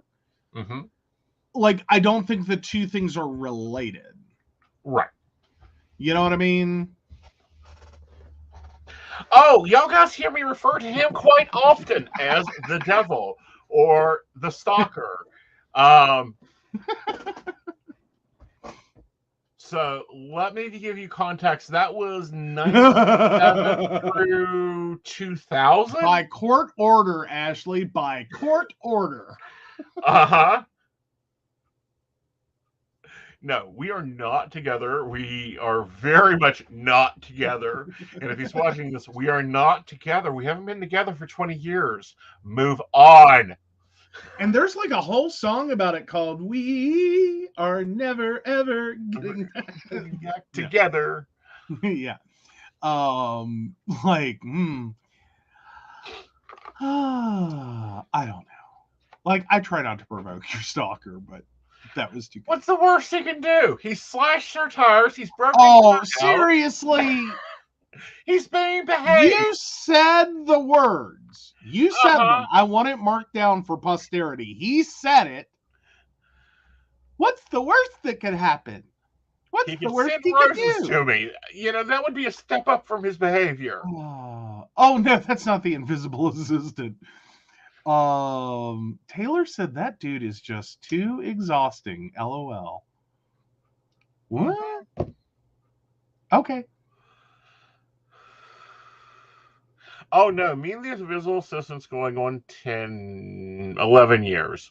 Yeah. Yeah. But no, so yeah, no. Anyway. But no, things get together. Taylor Swift. Oh, Taylor. Okay, sorry. I couldn't think of the artist. I could think of the song. Mm-hmm. But yeah, no. So yeah. It's fine to be nosy. You're fine. Like, now there's a show to be nosy on. If you guys want dish, this is where you come get the dish at. Okay, so yeah, like there was so that was the family version. Now the friends version is the really truly funny story. So like the first person I came out to, it was in college, and that was my friend Susan. Mm-hmm. And Susan just looked at me and said, "Yeah, I already know." Yeah. And that was it. Like, that was like, it was a pause in conversation while she said the words and moved on. Mm-hmm. Like, of course, Susie was known for like I already know this. Like, you couldn't pick that trade up and love it from me. Yeah. But now, see, then there was two more friends to go through at that exact point. And one was like, oh, okay, that's cool, whatevs. And then the other one was like, I have questions. And so there was a moment there where I'm like, okay. And she's like, and I mean dead seriousness, because she was dead serious. So, like, how do two guys have sex? Does it require a special bed? Mm-hmm. And I'm looking here waiting for her to, like, crack up, whatever, like, because this girl was hilarious. But she was dead serious. Like, she had questions. And I mustered all my little baby gay might, and I said, anything you can do, I can do better. Because it was the first thing that popped into my head.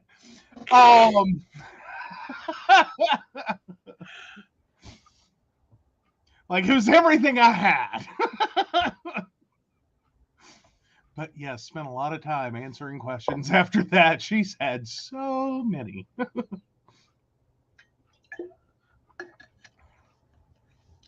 Like, but yeah. Anywho. Oh, you get to take this one. What? I love that. Yeah, that was basically her response. Was like she couldn't stop laughing for a good hour. Like her brain exploded. That one. Oh, okay. What, we can highlight comments now? What the hell? Apparently, I don't know what that's from, but apparently we can highlight them. We can star them now. That's Nice. awesome. Cool. We got to do more of that. I'm not sure how you mean welcome. Oh, well, that's kind of an awkward story. Never mind. Quite I get funny. it. It's happened multiple damn times. Yeah, weird things happen. Actually, the invisible assistant and I like started talking and met first, and then like his first reaction was, I think you'd like Aeson more. And then like he worked to like make it happen. Mm-hmm. And like yeah. So it was kind of like, yeah, I was doing the like I was taking care of my grandmother. I got 1 day a week off in the middle, like literally 9 to 5 Monday on Wednesdays, 9 to 5 on Wednesdays, then Thursdays. 1 day a week off, and like I was just having I have been like, I'm not gonna lie, I've been doing this for like 6 years. I have not been on a date. I have really not even talked to another gay human or been in the same room with one. Like I just need another gay man somewhere to talk to. Mm-hmm. Like that's where I was at. Uh-huh. Like I was losing my mind in like Southern West Virginia, white heterosexual, like cisgender normativity. Like my brain was exploding after like 6 years. You know, it was a little, right. Can't even anymore. Like that's where I was at. Right. Yeah. So anyway, we met. It actually did go better. Mm-hmm. We talked a lot. Then we met. Yeah. Well, we talked a lot in person, and then a lot of chatting. Of chatting. He had 8 hours a day, once a week, guys. I had to make time and make a lot of time. And at this time, Mom and I was still living at home. Mm-hmm. So it was a lot of, let's get Mom involved into something on Wednesdays. Yes. Yeah. Like, yeah. And I think the first time I came up for us to meet, like you literally dumped her at your grandmother's, wasn't it? I literally took her to go with my grandmother to go shopping. Like, yeah. Yeah. Like, get lost, don't come back soon. Well, Mother wasn't driving at that time. I took the keys. So I had to take her up, drop her off, make a plan. So this is all the extra work Aeson done to date Joe. He had to plan his mother's activity, find her a babysitter or something to go do for 4 to 5 hours, and then hope that his caregiver showed up. Yes. Yeah, that was the other, like, yeah. Because Now I can't remember exactly which side of the last caregiver you were on. If you were right before, like if I think we started You had talking Melissa. before. Right. Well, I wasn't Before gonna Melissa. like drop her name. Okay, so we started talking before Melissa, and then I don't think I even got up till after. Right. Because I was going through like the caregiver placement nightmare. Mm-hmm. And let me tell you guys, that is like, oh my God. If you are trying to like, I appreciate the company and like the fact they were trying to meet us where we were, but there was a major problem and I didn't get it until one of their employees was kind enough to like drop it on me like house. Was originally I was looking for someone 4 hours 1 day a week.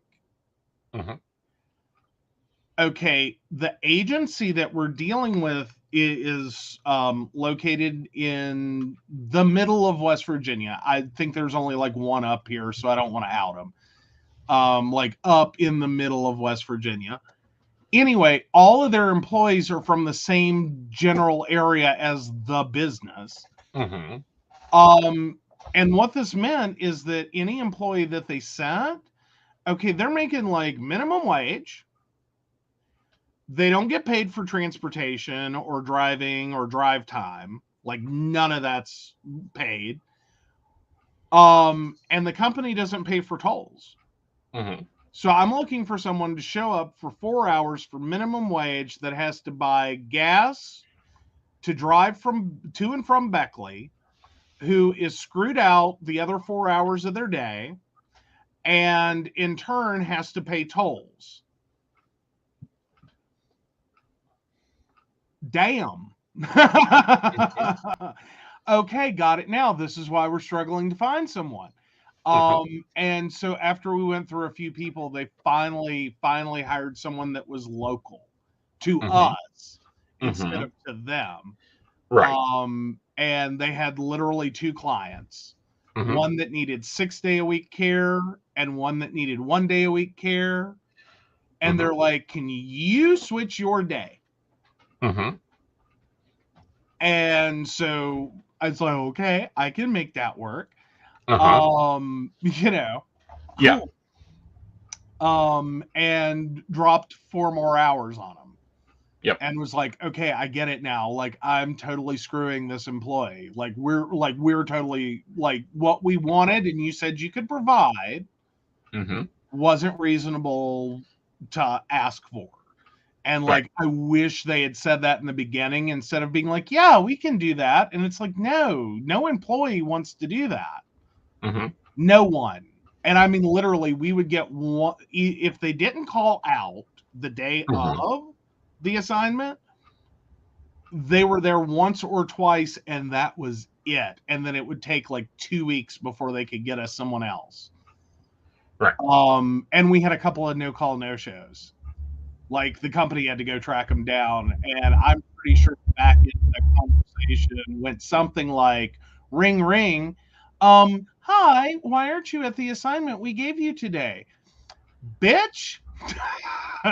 It is going to cost me like 2/3 of what I'm going to make to go there and back.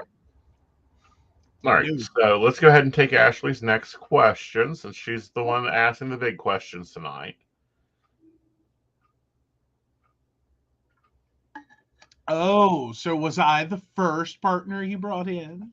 No. Ooh. He's the first. He's the okay. First of all, you have to realize something.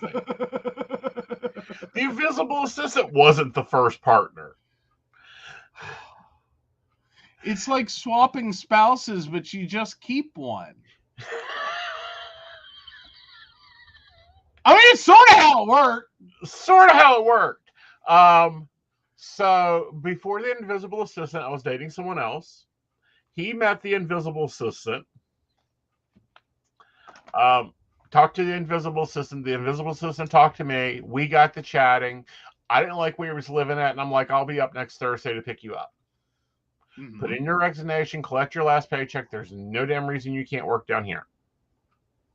Went up, got him, brought him down. We were all together for about 3-4 years.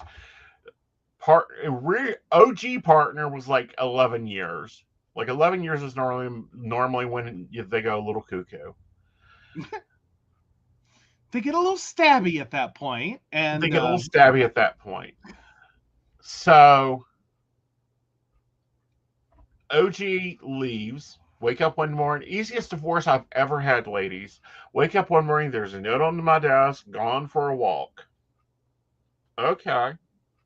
Put the note underneath my keyboard. This is not like different from me.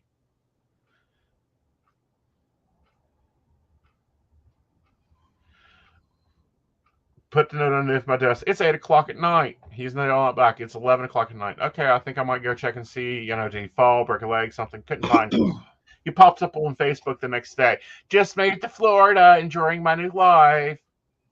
Great. Thank you very much. Boys, I need you to come over. We got a house cleaning from hell to do.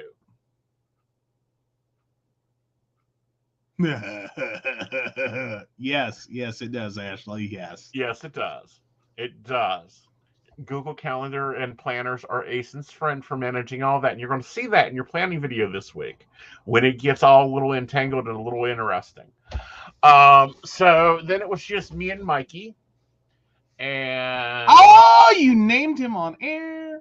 Yeah, I did. I've named him before on air, but his official title is the Invisible Assistant that I need a refill from.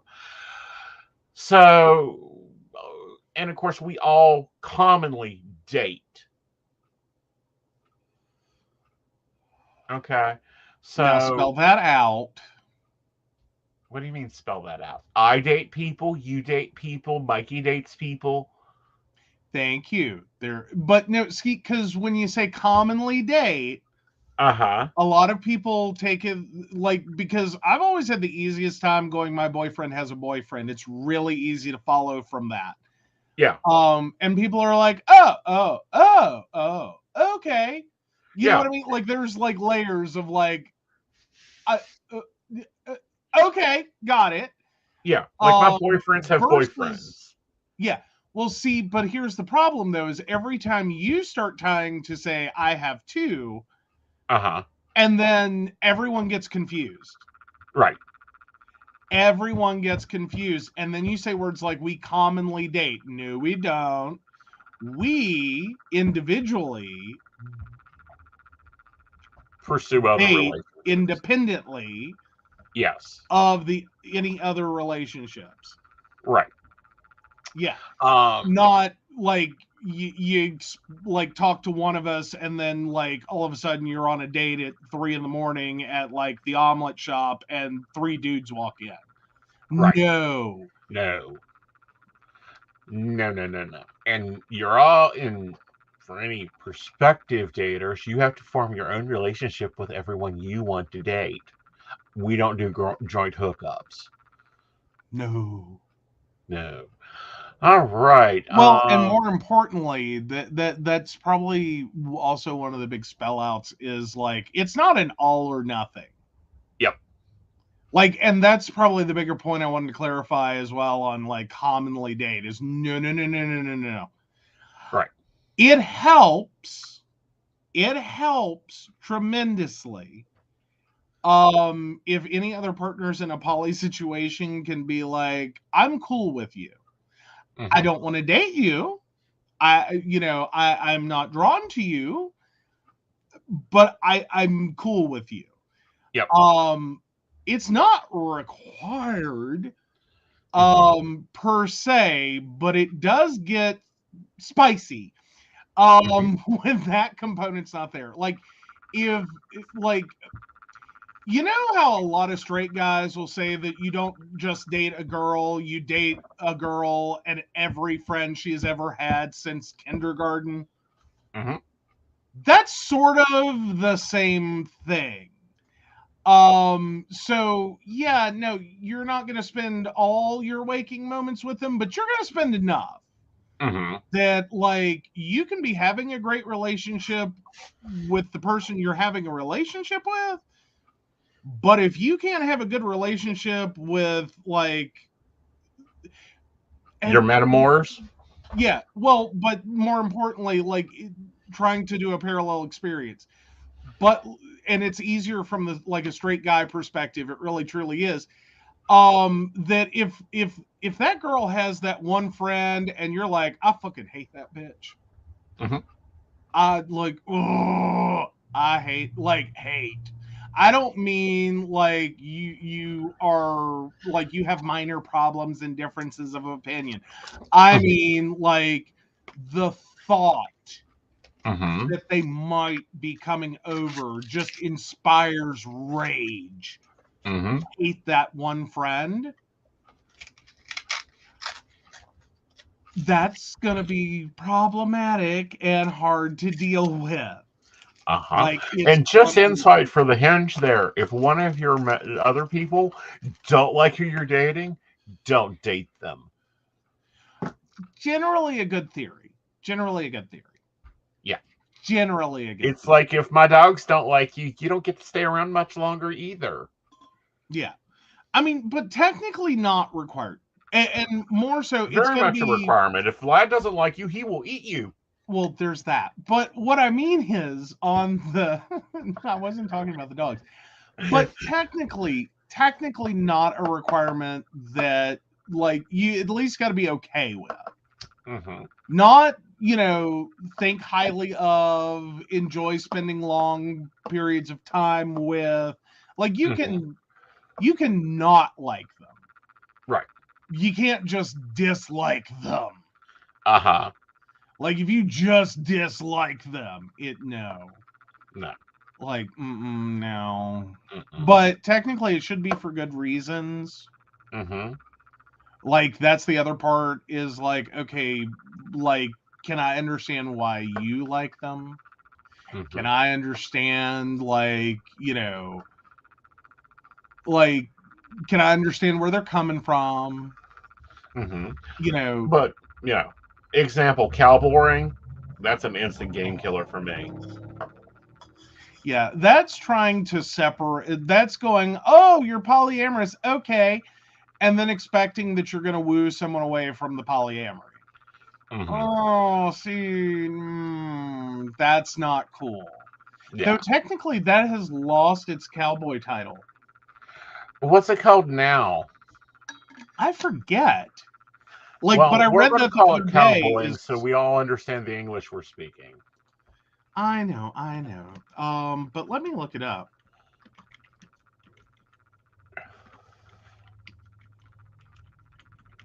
But no, it was pointed out that that was oh darn it.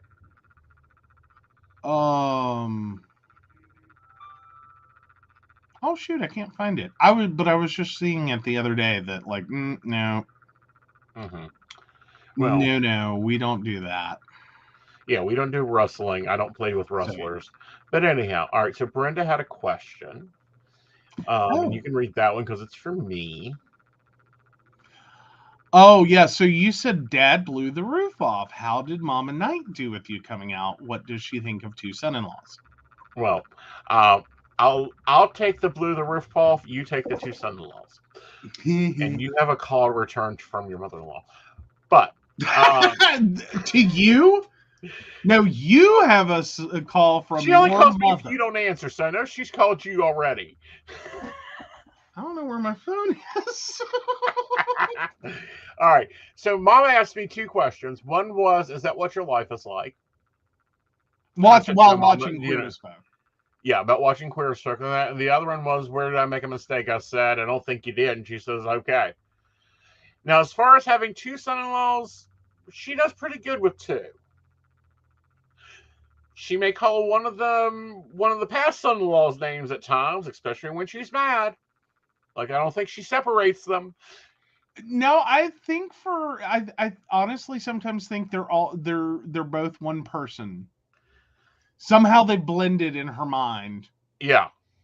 Like I'm afraid that like she at least her perception was there was so much like, you know what I mean? Like they Mhm. were almost twins in her brain to begin with, and then they just glued together Mm-hmm. into one human. Uh-huh. But yeah. Yeah. And then as far as me, she's just glad that out of this she actually got a son that she likes. Um Well, she likes you both. She's just harsher on Mikey. Like, Mikey is currently the elder son-in-law, so she is up his elbow, mother-in-law in charge to the point. Okay? yeah. Yeah, and you're the God's gift to Earth. I'm sorry. No, here's an example of how much she likes. She goes shopping.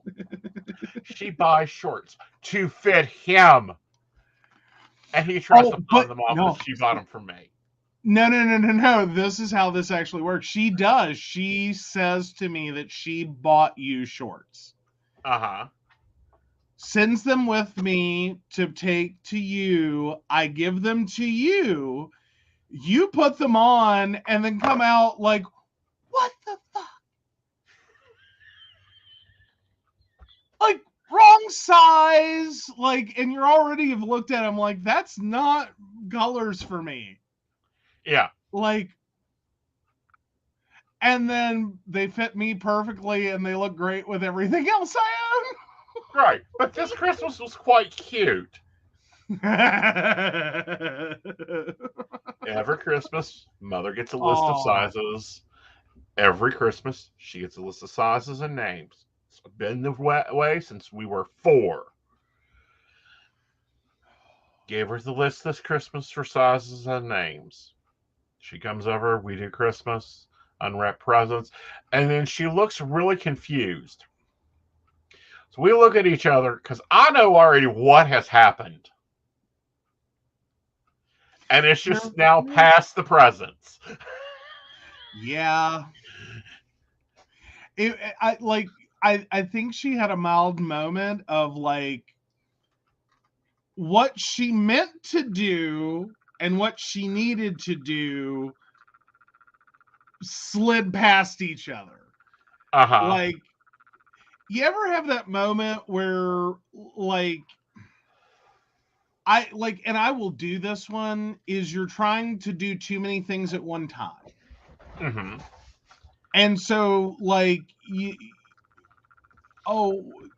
end up scratching your watch and winding your ass, like that kind of moment. Like that's what she did. Yeah. Is like, oops. Like she bought the right things. Like I know this is what she meant to do, but she got the sizes for the Right. things Mm-hmm. assigned to the wrong thing. All right. I'm going to let you take this question and I'll be right back. It's starred for you.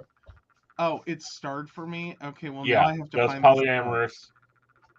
Yeah, we've already answered. Yes, it does make it hectic. So yeah, well, and yes, kids would definitely be glad. But no, hectic, yes. Anytime and I think even roommate situations or just like, long-term family. Like if you have adult kids, like you totally get it, especially if like, and I'm going to say this, going to sound bad, especially if one didn't have a driver's license or you're in the one car household situation, which both apply here. Like one of us doesn't have a driver's license and we're a one car household.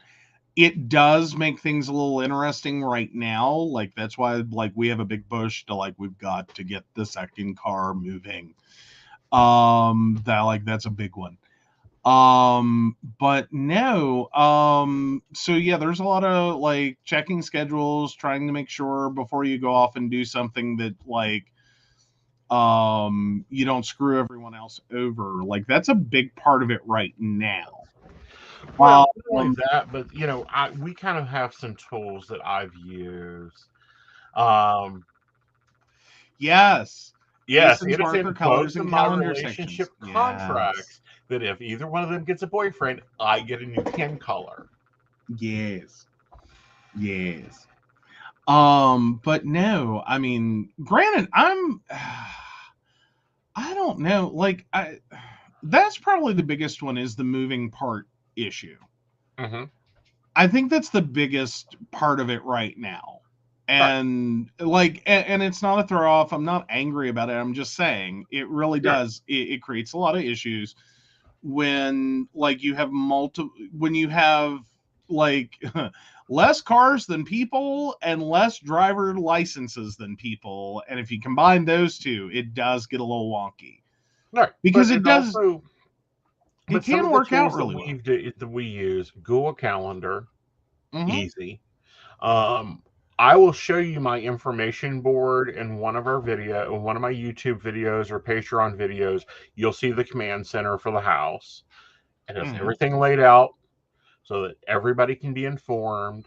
And then there's a lot of conversation, especially in early stages. And we're kind of in that mid stage where it's like dinner conversation. It isn't like okay, we're having a meeting on Sunday at 2:00 and we're going to discuss budget and household responsibilities and figure out who the hell this t-shirt belongs to. Yes. Mostly because at this point, every time he starts the sentence that way, we both kind of look at him and go, "Oh God, no!"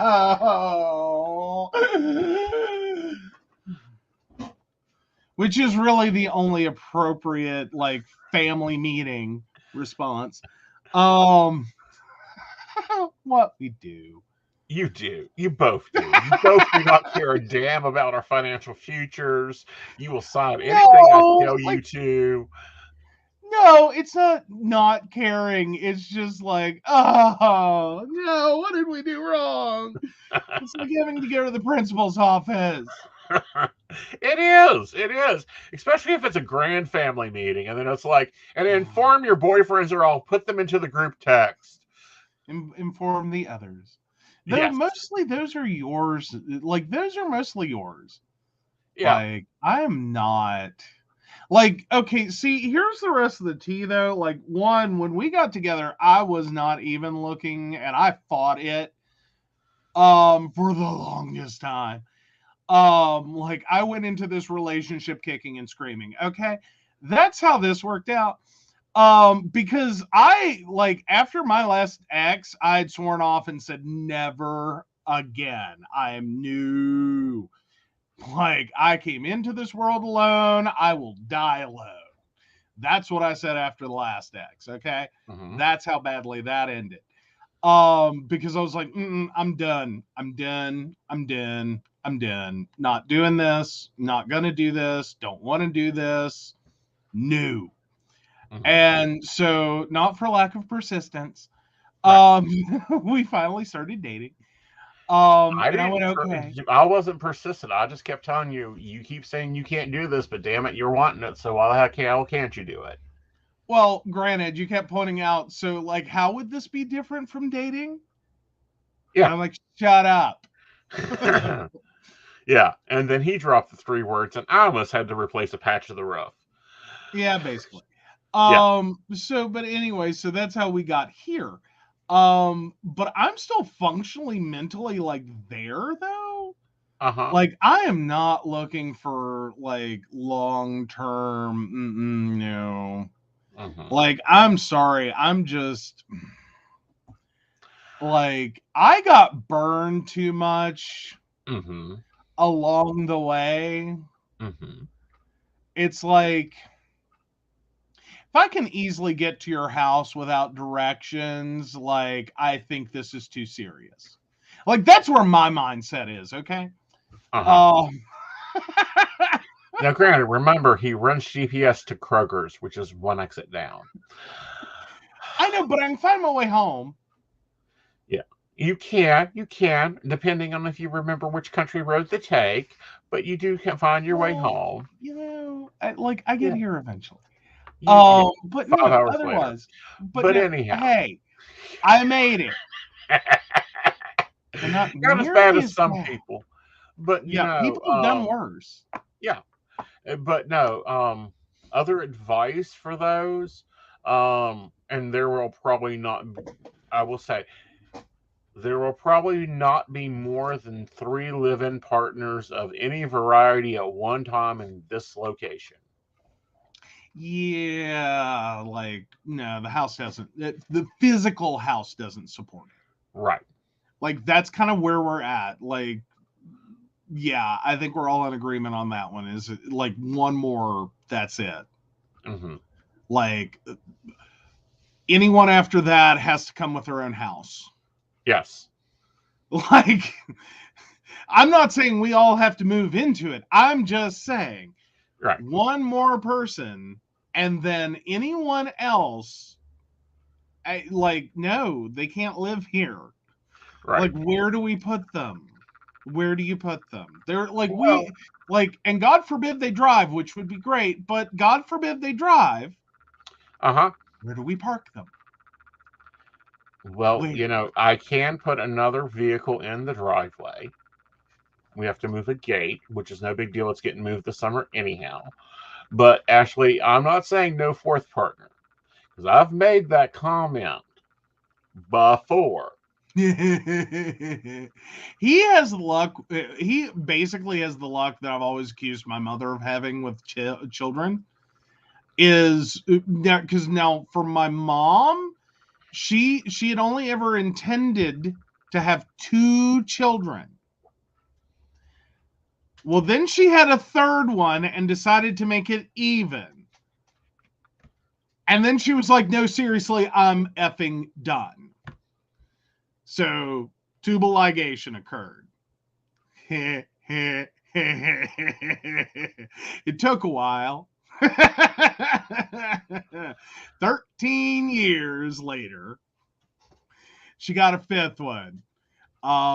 So I've long said, like in bantering it through my brain is like, I know someone had to ask her if she was going to have a 6th one. Mm-hmm. It's like, no, I'll end up with 7. Like every time she tried to have an even number of children, mm-hmm. an odd one popped out. Mm-hmm. Oh yeah, that's what happened. Mm-hmm. Yeah. Well, see, now Mom had hers, and it was when they, clipped them. Mm-hmm. Not like cut, but clipped. Mm-hmm. And it was supposed to be, I think at the time she had it, they still called it 100% effective birth control. I think time-wise, I basically am part of the reason they started going, well, 99.9. Yeah, but you've been the one on odds that is ridiculous. If it is 1.1.1.1.111% to occur, it'll occur to Joe. Yeah, I have the weirdest luck. Mm-hmm. Like, 1 million people could get away with something, not me. Mm-hmm. Nope. Yeah. So, but as far as the no new partner, no fourth partner, I'm not saying no to any of that. I'm not going to control that. If the relationship gets to that point, and it takes a long time to get to that point. Took someone 2 years. What? And a contractor. Hey, but can I point out, because, okay, can we just talk about real quick a little thing in the world that, like, your dad was talking about, do you know this one? Do you know that one? Do you know this one? Okay, so there's this annoying thing about being gay that when straight people find out you're gay, they start, like, assuming you know all other gay people. And what's really annoying is when you do. Because it's a small world after all. Like, if it seems really offensive at first, like, just because they're gay, oh, you mean that one? Yeah, I've met them. It's like, God, why? So no, not quite 50 Shades of Grey, is it? Like, I don't think so. Not 50 Shades not like of that. Grey. No. Yeah, not that type of contract.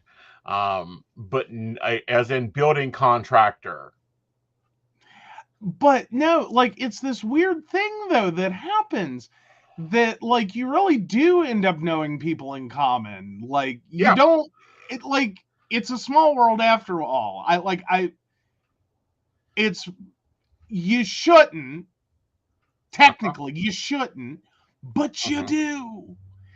But anyway, so like the weird moment was when we realized that, oh God, when I was dating my ex, the last one before him, as in before Aeson, my ex decided he wanted to go play with someone else. And I said, that's fine. Go do that. Enjoy.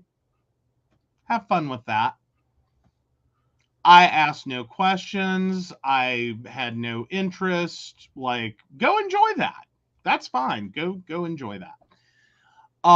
Because I have like negative jealousy. That's what I have. Like weird problem I have, like I don't typically get jealous really. Now there are certain things you can do that it's not really jealousy, it's just anger. Like, no, that was rude and disrespectful. It's still not like, I'm not like, some unknown number called you. Who the hell are you talking? Like, no. But anyway, I can't even get him to bring me my phone half the time.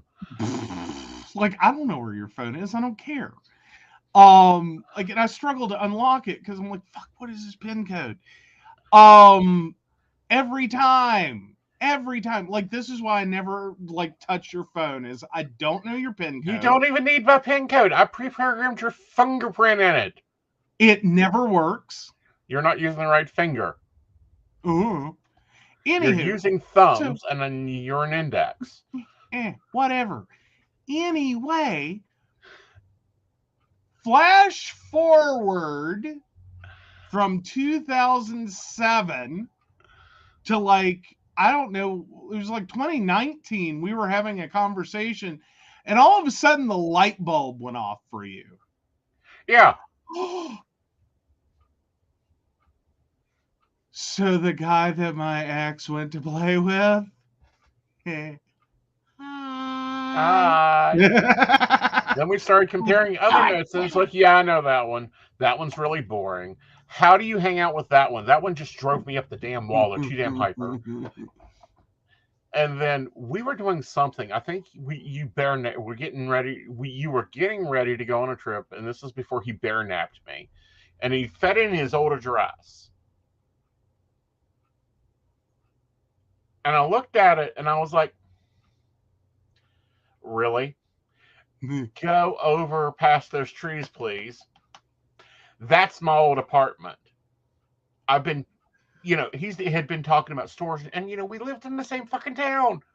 We were both in Greensboro. Not in West Virginia. We were both in Not in West Virginia. Yeah, in Greensboro, North Carolina. And like, yeah, like, well, it's Greensboro, and it's not like, there aren't like a million people in Greensboro.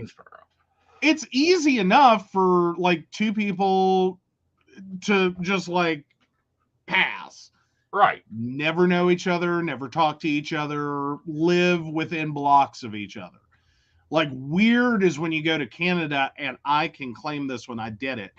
Went to Canada with one of my exes, and literally were at this club and started talking to this guy, and I was like, his voice sounds familiar. You know what I mean? Like, not like I've heard this specific voice, but the way he spoke, the words he was using. And I finally just had to look over and go, where are you from? And he says, Greensboro. And I said, oh, you've got to be kidding me. And he goes, why? And I said, I'm from Greensboro. And so we started comparing notes. I had to go all the way to Canada to meet someone who lived 2 blocks. Yeah, I didn't even live 2 blocks. I could have shot out his front window. Okay? Yeah. All right. The gas station he went to get his cigarettes every day, I went to get gas every day. If he had not been so cheap, he could have came to the club to see me. it's not necessarily that I'm cheap. It's just not a worthwhile expenditure for me to pay a cover. I can't drink enough. Show was worth it. Mm. Alone.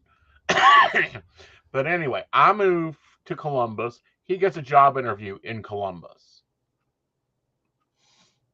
No, I didn't have. I don't know who you're thinking of. I didn't have a job interview. You were supposed to go to Columbus, but you swore off the Mason-Dixon, something to that effect. No. Okay, that's what. Because we were comparing, and I'm like, "Will you stop? Well, thank God you stayed in Princeton. That way, I'd stop moving." Well, no. See, I had the ex in college that I was supposed to move to New Hampshire right until 1 week after Valentine's Day. Before I graduated, I'd set my entire life up for moving to New Hampshire. And yeah, basically, we've been chasing each other all around. But no, I had set everything up. I was moving to New Hampshire. This was the plan. This is what I'm doing. I got dumped a week after Valentine's Day after being completely ignored. And I'm a fucking plastic house plant. I was cool with that. I was like, okay, I guess he was busy. No, to find out that I got traded in. At age 24, in the best shape I had almost ever been in. I got traded in for someone who was younger and bigger. And I went, what the hell? So Joe had a rough time. I've been doing a lot of repair work.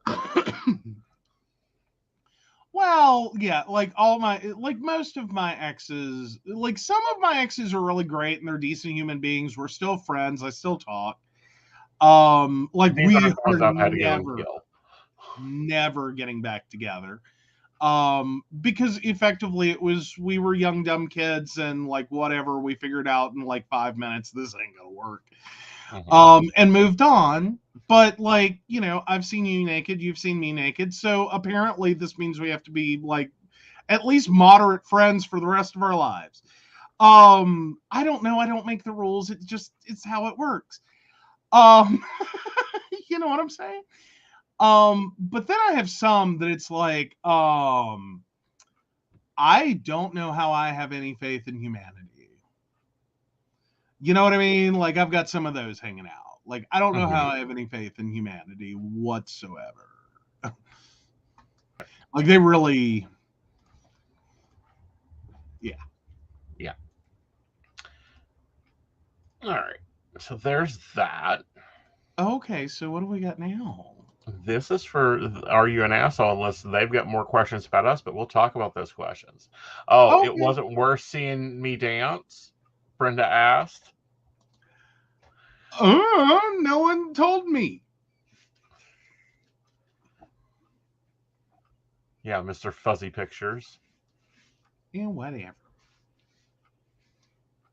The sad part is we used to be on a website. I remember seeing his profile and thinking, well, that's not going to be interested in me. And moving right along with my life. I remember seeing him online all the time and I was going, no. That is no, that's a 9. I'm a 2.93 comparatively. So no, probably not, worth even saying hi to, because it's going to be ew, troll, run away. Well, it's what I expected to happen. I mean, It didn't happen. And, although I am glad we met after I retired from nursing. Oh, yeah. What? Okay, but you got to realize, this was a different point in my life. I know I am by no means skinny now. But, see, my mother died, and I went to, 420 pounds and then decided to step out of the closet. And it took a while to come back down on that weight. I was a hefty little bastard there for a while, is all I can say.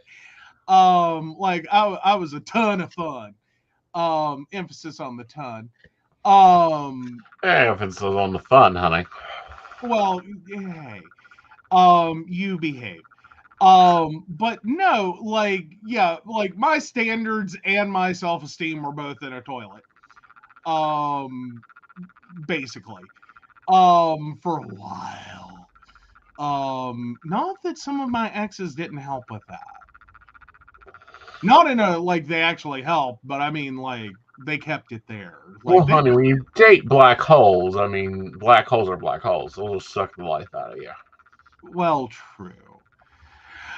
Anywho, am I the asshole for refusing to give someone a discount? Hi, I feel like I'm in the upside down for even debating this. I'm an artist and I'm pretty fortunate to get a lot of freelance work and commission pieces. This weekend, I had an acquaintance request special cards to give to their bridesmaids. So they were personalized and she needed 8 of them. If it matters, it was a watercolor and ink style, and I had to go out and buy specific blank cards that are a little pricier because they don't wrinkle or bleed for watercolor. The catch was that she said she'd be needing them by Friday, 5 days later, for her party. I said that it is doable, but I'd need to charge more as I'd be rushing to finish on time and prioritizing that over my other work. She agreed and paid the deposit up front. I asked for 50% up front because I've been burned too many times. It usually covers costs and isn't extra to the final price. It's just like a damage deposit, but for art. She did make a bit of a fuss about the deposit, but I explained that I can't be very flexible about that due to previous bad experiences. Fast forward to yesterday when I message her and tell her the cards are done. I send pictures and she's happy with them. The problem is that her party was postponed, and now, because she doesn't need them on Friday anymore, she thinks that she's entitled to a discount and the deposit should cover the project entirely. I explained that since I already committed to the deadline she agreed to, I wouldn't be doing that. She wanted me to just drop off the cards and she would pay the remaining balance later, but I'm not comfortable with that and said I could do a drop off once I receive payment. She's now telling our mutual friends that I'm extorting her for money. I've told her I can either exchange the cards for the money she owes or I can keep the deposit in the cards and just take it on the chin that I wasted my time. I have this full agreement between us in text, and I'm what my friends have lovingly called annoyingly thorough because I don't like misunderstandings. Most of our friends are on my side for this, but a handful are suggesting that I just kind of let this go and do what she wants. Am I the asshole for not budging on this one? No, you are not the asshole. Not at all. Yep. It is unfortunate. Like, and this is the problem with like sometimes doing work for friends is like, and to some degree, I kind of get it. Like, I will help out friends of mine and just like not charge them or be like, that's okay, don't worry about it. But generally I try to make sure it's for stuff that, like, if we're just talking about some time, that's fine. Now, I'm not buying parts to fix your computer for free. Right. Like, that's not happening. Even family doesn't normally get that. Now, if I happen to through some weird, strange luck, chance occurrence, happen to have a part, I would consider it. But when you're talking about you're not only doing a graphical arts thing, but you're having to buy supplies to do the graphical arts thing, we're not just talking about a little bit of time. We're also talking about actual, hard material purchase. So no, you don't get to, like, I don't get why people think that. Right. Like, no, if I have to buy stuff to do stuff for you, and then one, you can't give me a heads up before, because there's no way you can tell me that it was up until Friday before she knew this was going to have to be postponed at all. And then, like, I mean, it's one of those moments of like, please, if you're going to have to change your plan, right, just call someone, just drop them a text. right. Hey, that rush order thing, I've actually had to postpone that party. I still want the cards, but there's going to be changes. I really hope you haven't, finished them yet. Well, and this is my opinion, not the asshole, and should now charge her double. Well, I don't know about tacking on additional fees, but more so, no, stick by your guns, get your money out of it, or accept that you have some friends that are freeloaders that are going to absolutely abuse the hell out of you. So you now have a list of clients that aren't clients. Yeah, and you now have a list of list of friends that aren't friends. And this is a hard boundary for artists and independent people to draw up, is a list of like, no, I don't read for you. We're too close as friends. Here is Dottie's card. Oh, you know Dottie? Here's Gwen's card. Go see one of them. Yeah. Well, and yeah. No, I have friends that I will give you some free advice. I'm not working on your computer. Like, no, because I know how this is going to go down. Right. We are going to get into it because you're going to say, go ahead and do something, and I'm going to spend money, and then you're not going to pay me back. Well, because you don't pay anybody back. Yeah, like I've had friends. The one I hated the thing that I hated the most. I don't really hate them so much. I don't think they realized what they were doing when they did it, but they invited me to a party and had said, oh, yeah, by the way, while you're here, like, I'm having this little problem with my computer. Do you think you could take a look at it? And I was like, oh, sure, that's fine. Whatever. And then I'm halfway to the party on day of driving. I get like halfway there and my phone rings and they're like, oh, hey, so-and-so came by and we worked on my computer, so you don't have to come if you don't want to. Excuse me? I'm sorry. Did you just get someone else to fix your computer and therefore you don't care if I show up or not? Well, that's not what I said. And I'm like, really? You want a review? Because that's sort of what you said. That's almost verbatim what you said. You just ordered it differently. Like that immediately became a friend of like, I will give you advice, but I ain't driving. I am not, putting out money for part. No, you need computer repair. You just find someone else. Thank you very much. You have a great day. Yeah. Here's your recommendations. Yeah. But no, not the asshole at all. And again, in my position, charge him more. Up that rate. Well, and there's a lot of people that will definitely take advantage, and the arts especially get hit hard. Like, if you can do anything... Pardon? And small businesses. Well, no, small businesses not so much, and I gotta say my clients are amazing. Like, I almost universally get tipped because my prices are too low, is what I keep getting told. I mean, literally, like... Do you need a brick house? Do you need me to sit down with your price list and actually you can make your real price list? No. Okay. Leave it alone. I'm happy with tips. I really appreciate them. But it's one of those things, like, I do try to work out, like, my pricing so that at least my bases are covered. And I typically don't pre-order, or like, there's a select client list, I will tell you now, that I will order out of my own money anything for. Right. Like, I have clients, I swear to God, who could return snow tires to me. I wouldn't care. Like, There's a few. I'm If they going to make return them snow money. tires, I'm gonna have to debate with them whether those snow tires was bought with us or bought through another company. I Hey, will debate with them just for the fun of it, because there's a few of your clients that actually have some wit. I know they would have fun. But I mean, I do have some that, like, if they wanted to return snow tires, I ain't questioning it. Like, I will make that money back 3 times over. Like, in a month, I'm sure of it.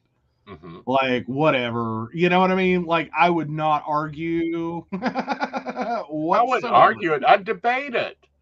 Like, who's Mm-hmm. gonna pay for the mountain balancing? I know, right? Yeah. But no, like, but then they're like, as a general practice, like, no, I will tell you how much it costs. I will gladly send you a link. I will gladly help you navigate ordering it.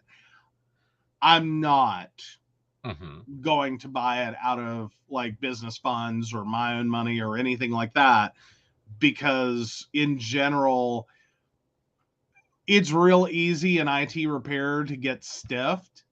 Mm-hmm. As well, because, like, and I try to present clients with this, and I've had some that appreciate it, and I've had some that try to argue it. Mm-hmm. Is a computer worth putting more money into? Mm-hmm. And, like, I try to talk to them, like, is this sentimental to you? Like, is it the last thing your mother ever got you before they died? Like, where is your attachment here? Because you're wanting to go spend like $300 on a screen, and then my charges, and then, blah, blah, blah, on a computer that the actual value is only like a couple hundred or like 500. Mm-hmm. Like, I'm sorry, I can't, in good conscience recommend this repair. Mm-hmm. It's your choice, but you're going to be the one to order the parts, because I'm not taking the hit. Right. If you think it through later and go, yeah, that's kind of like a bad move. Right. Like, take that amount of money, put it towards a new computer, you're going to be Mm-hmm. better satisfied.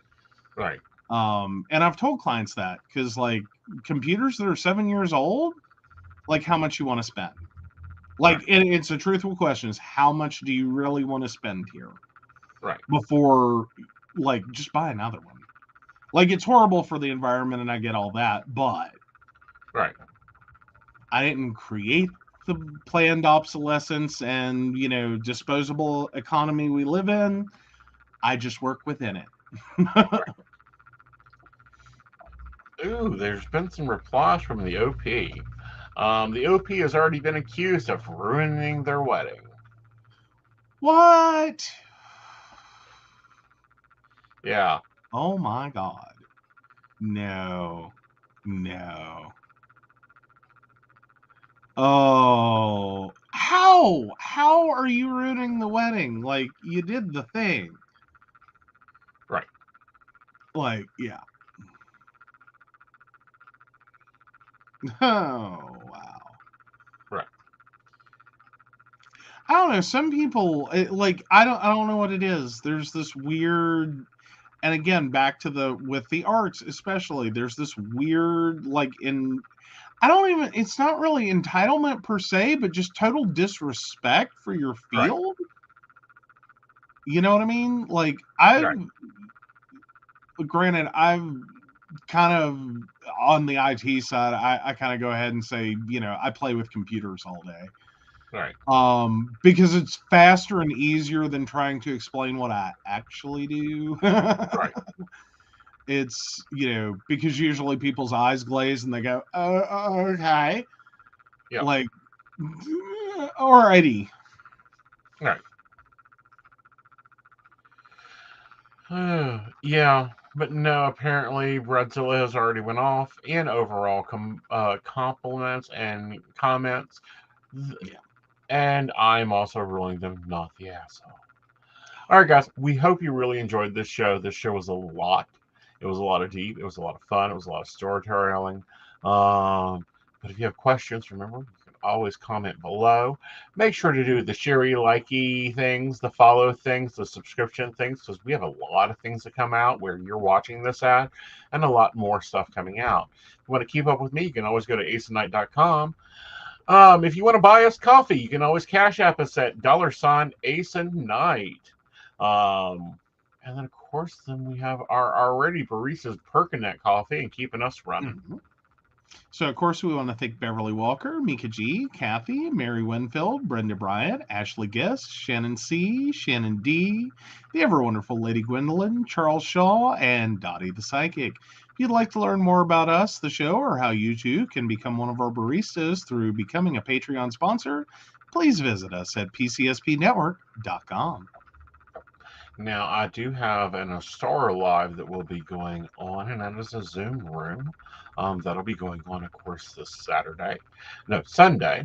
And then we also have, coming in on Tuesday, hopefully a guest. We'll be having the Psychic Coffee Shop at 9:30 on all your current stations. And until then, remember, you can reach me when you need me. Bye, y'all. Bye.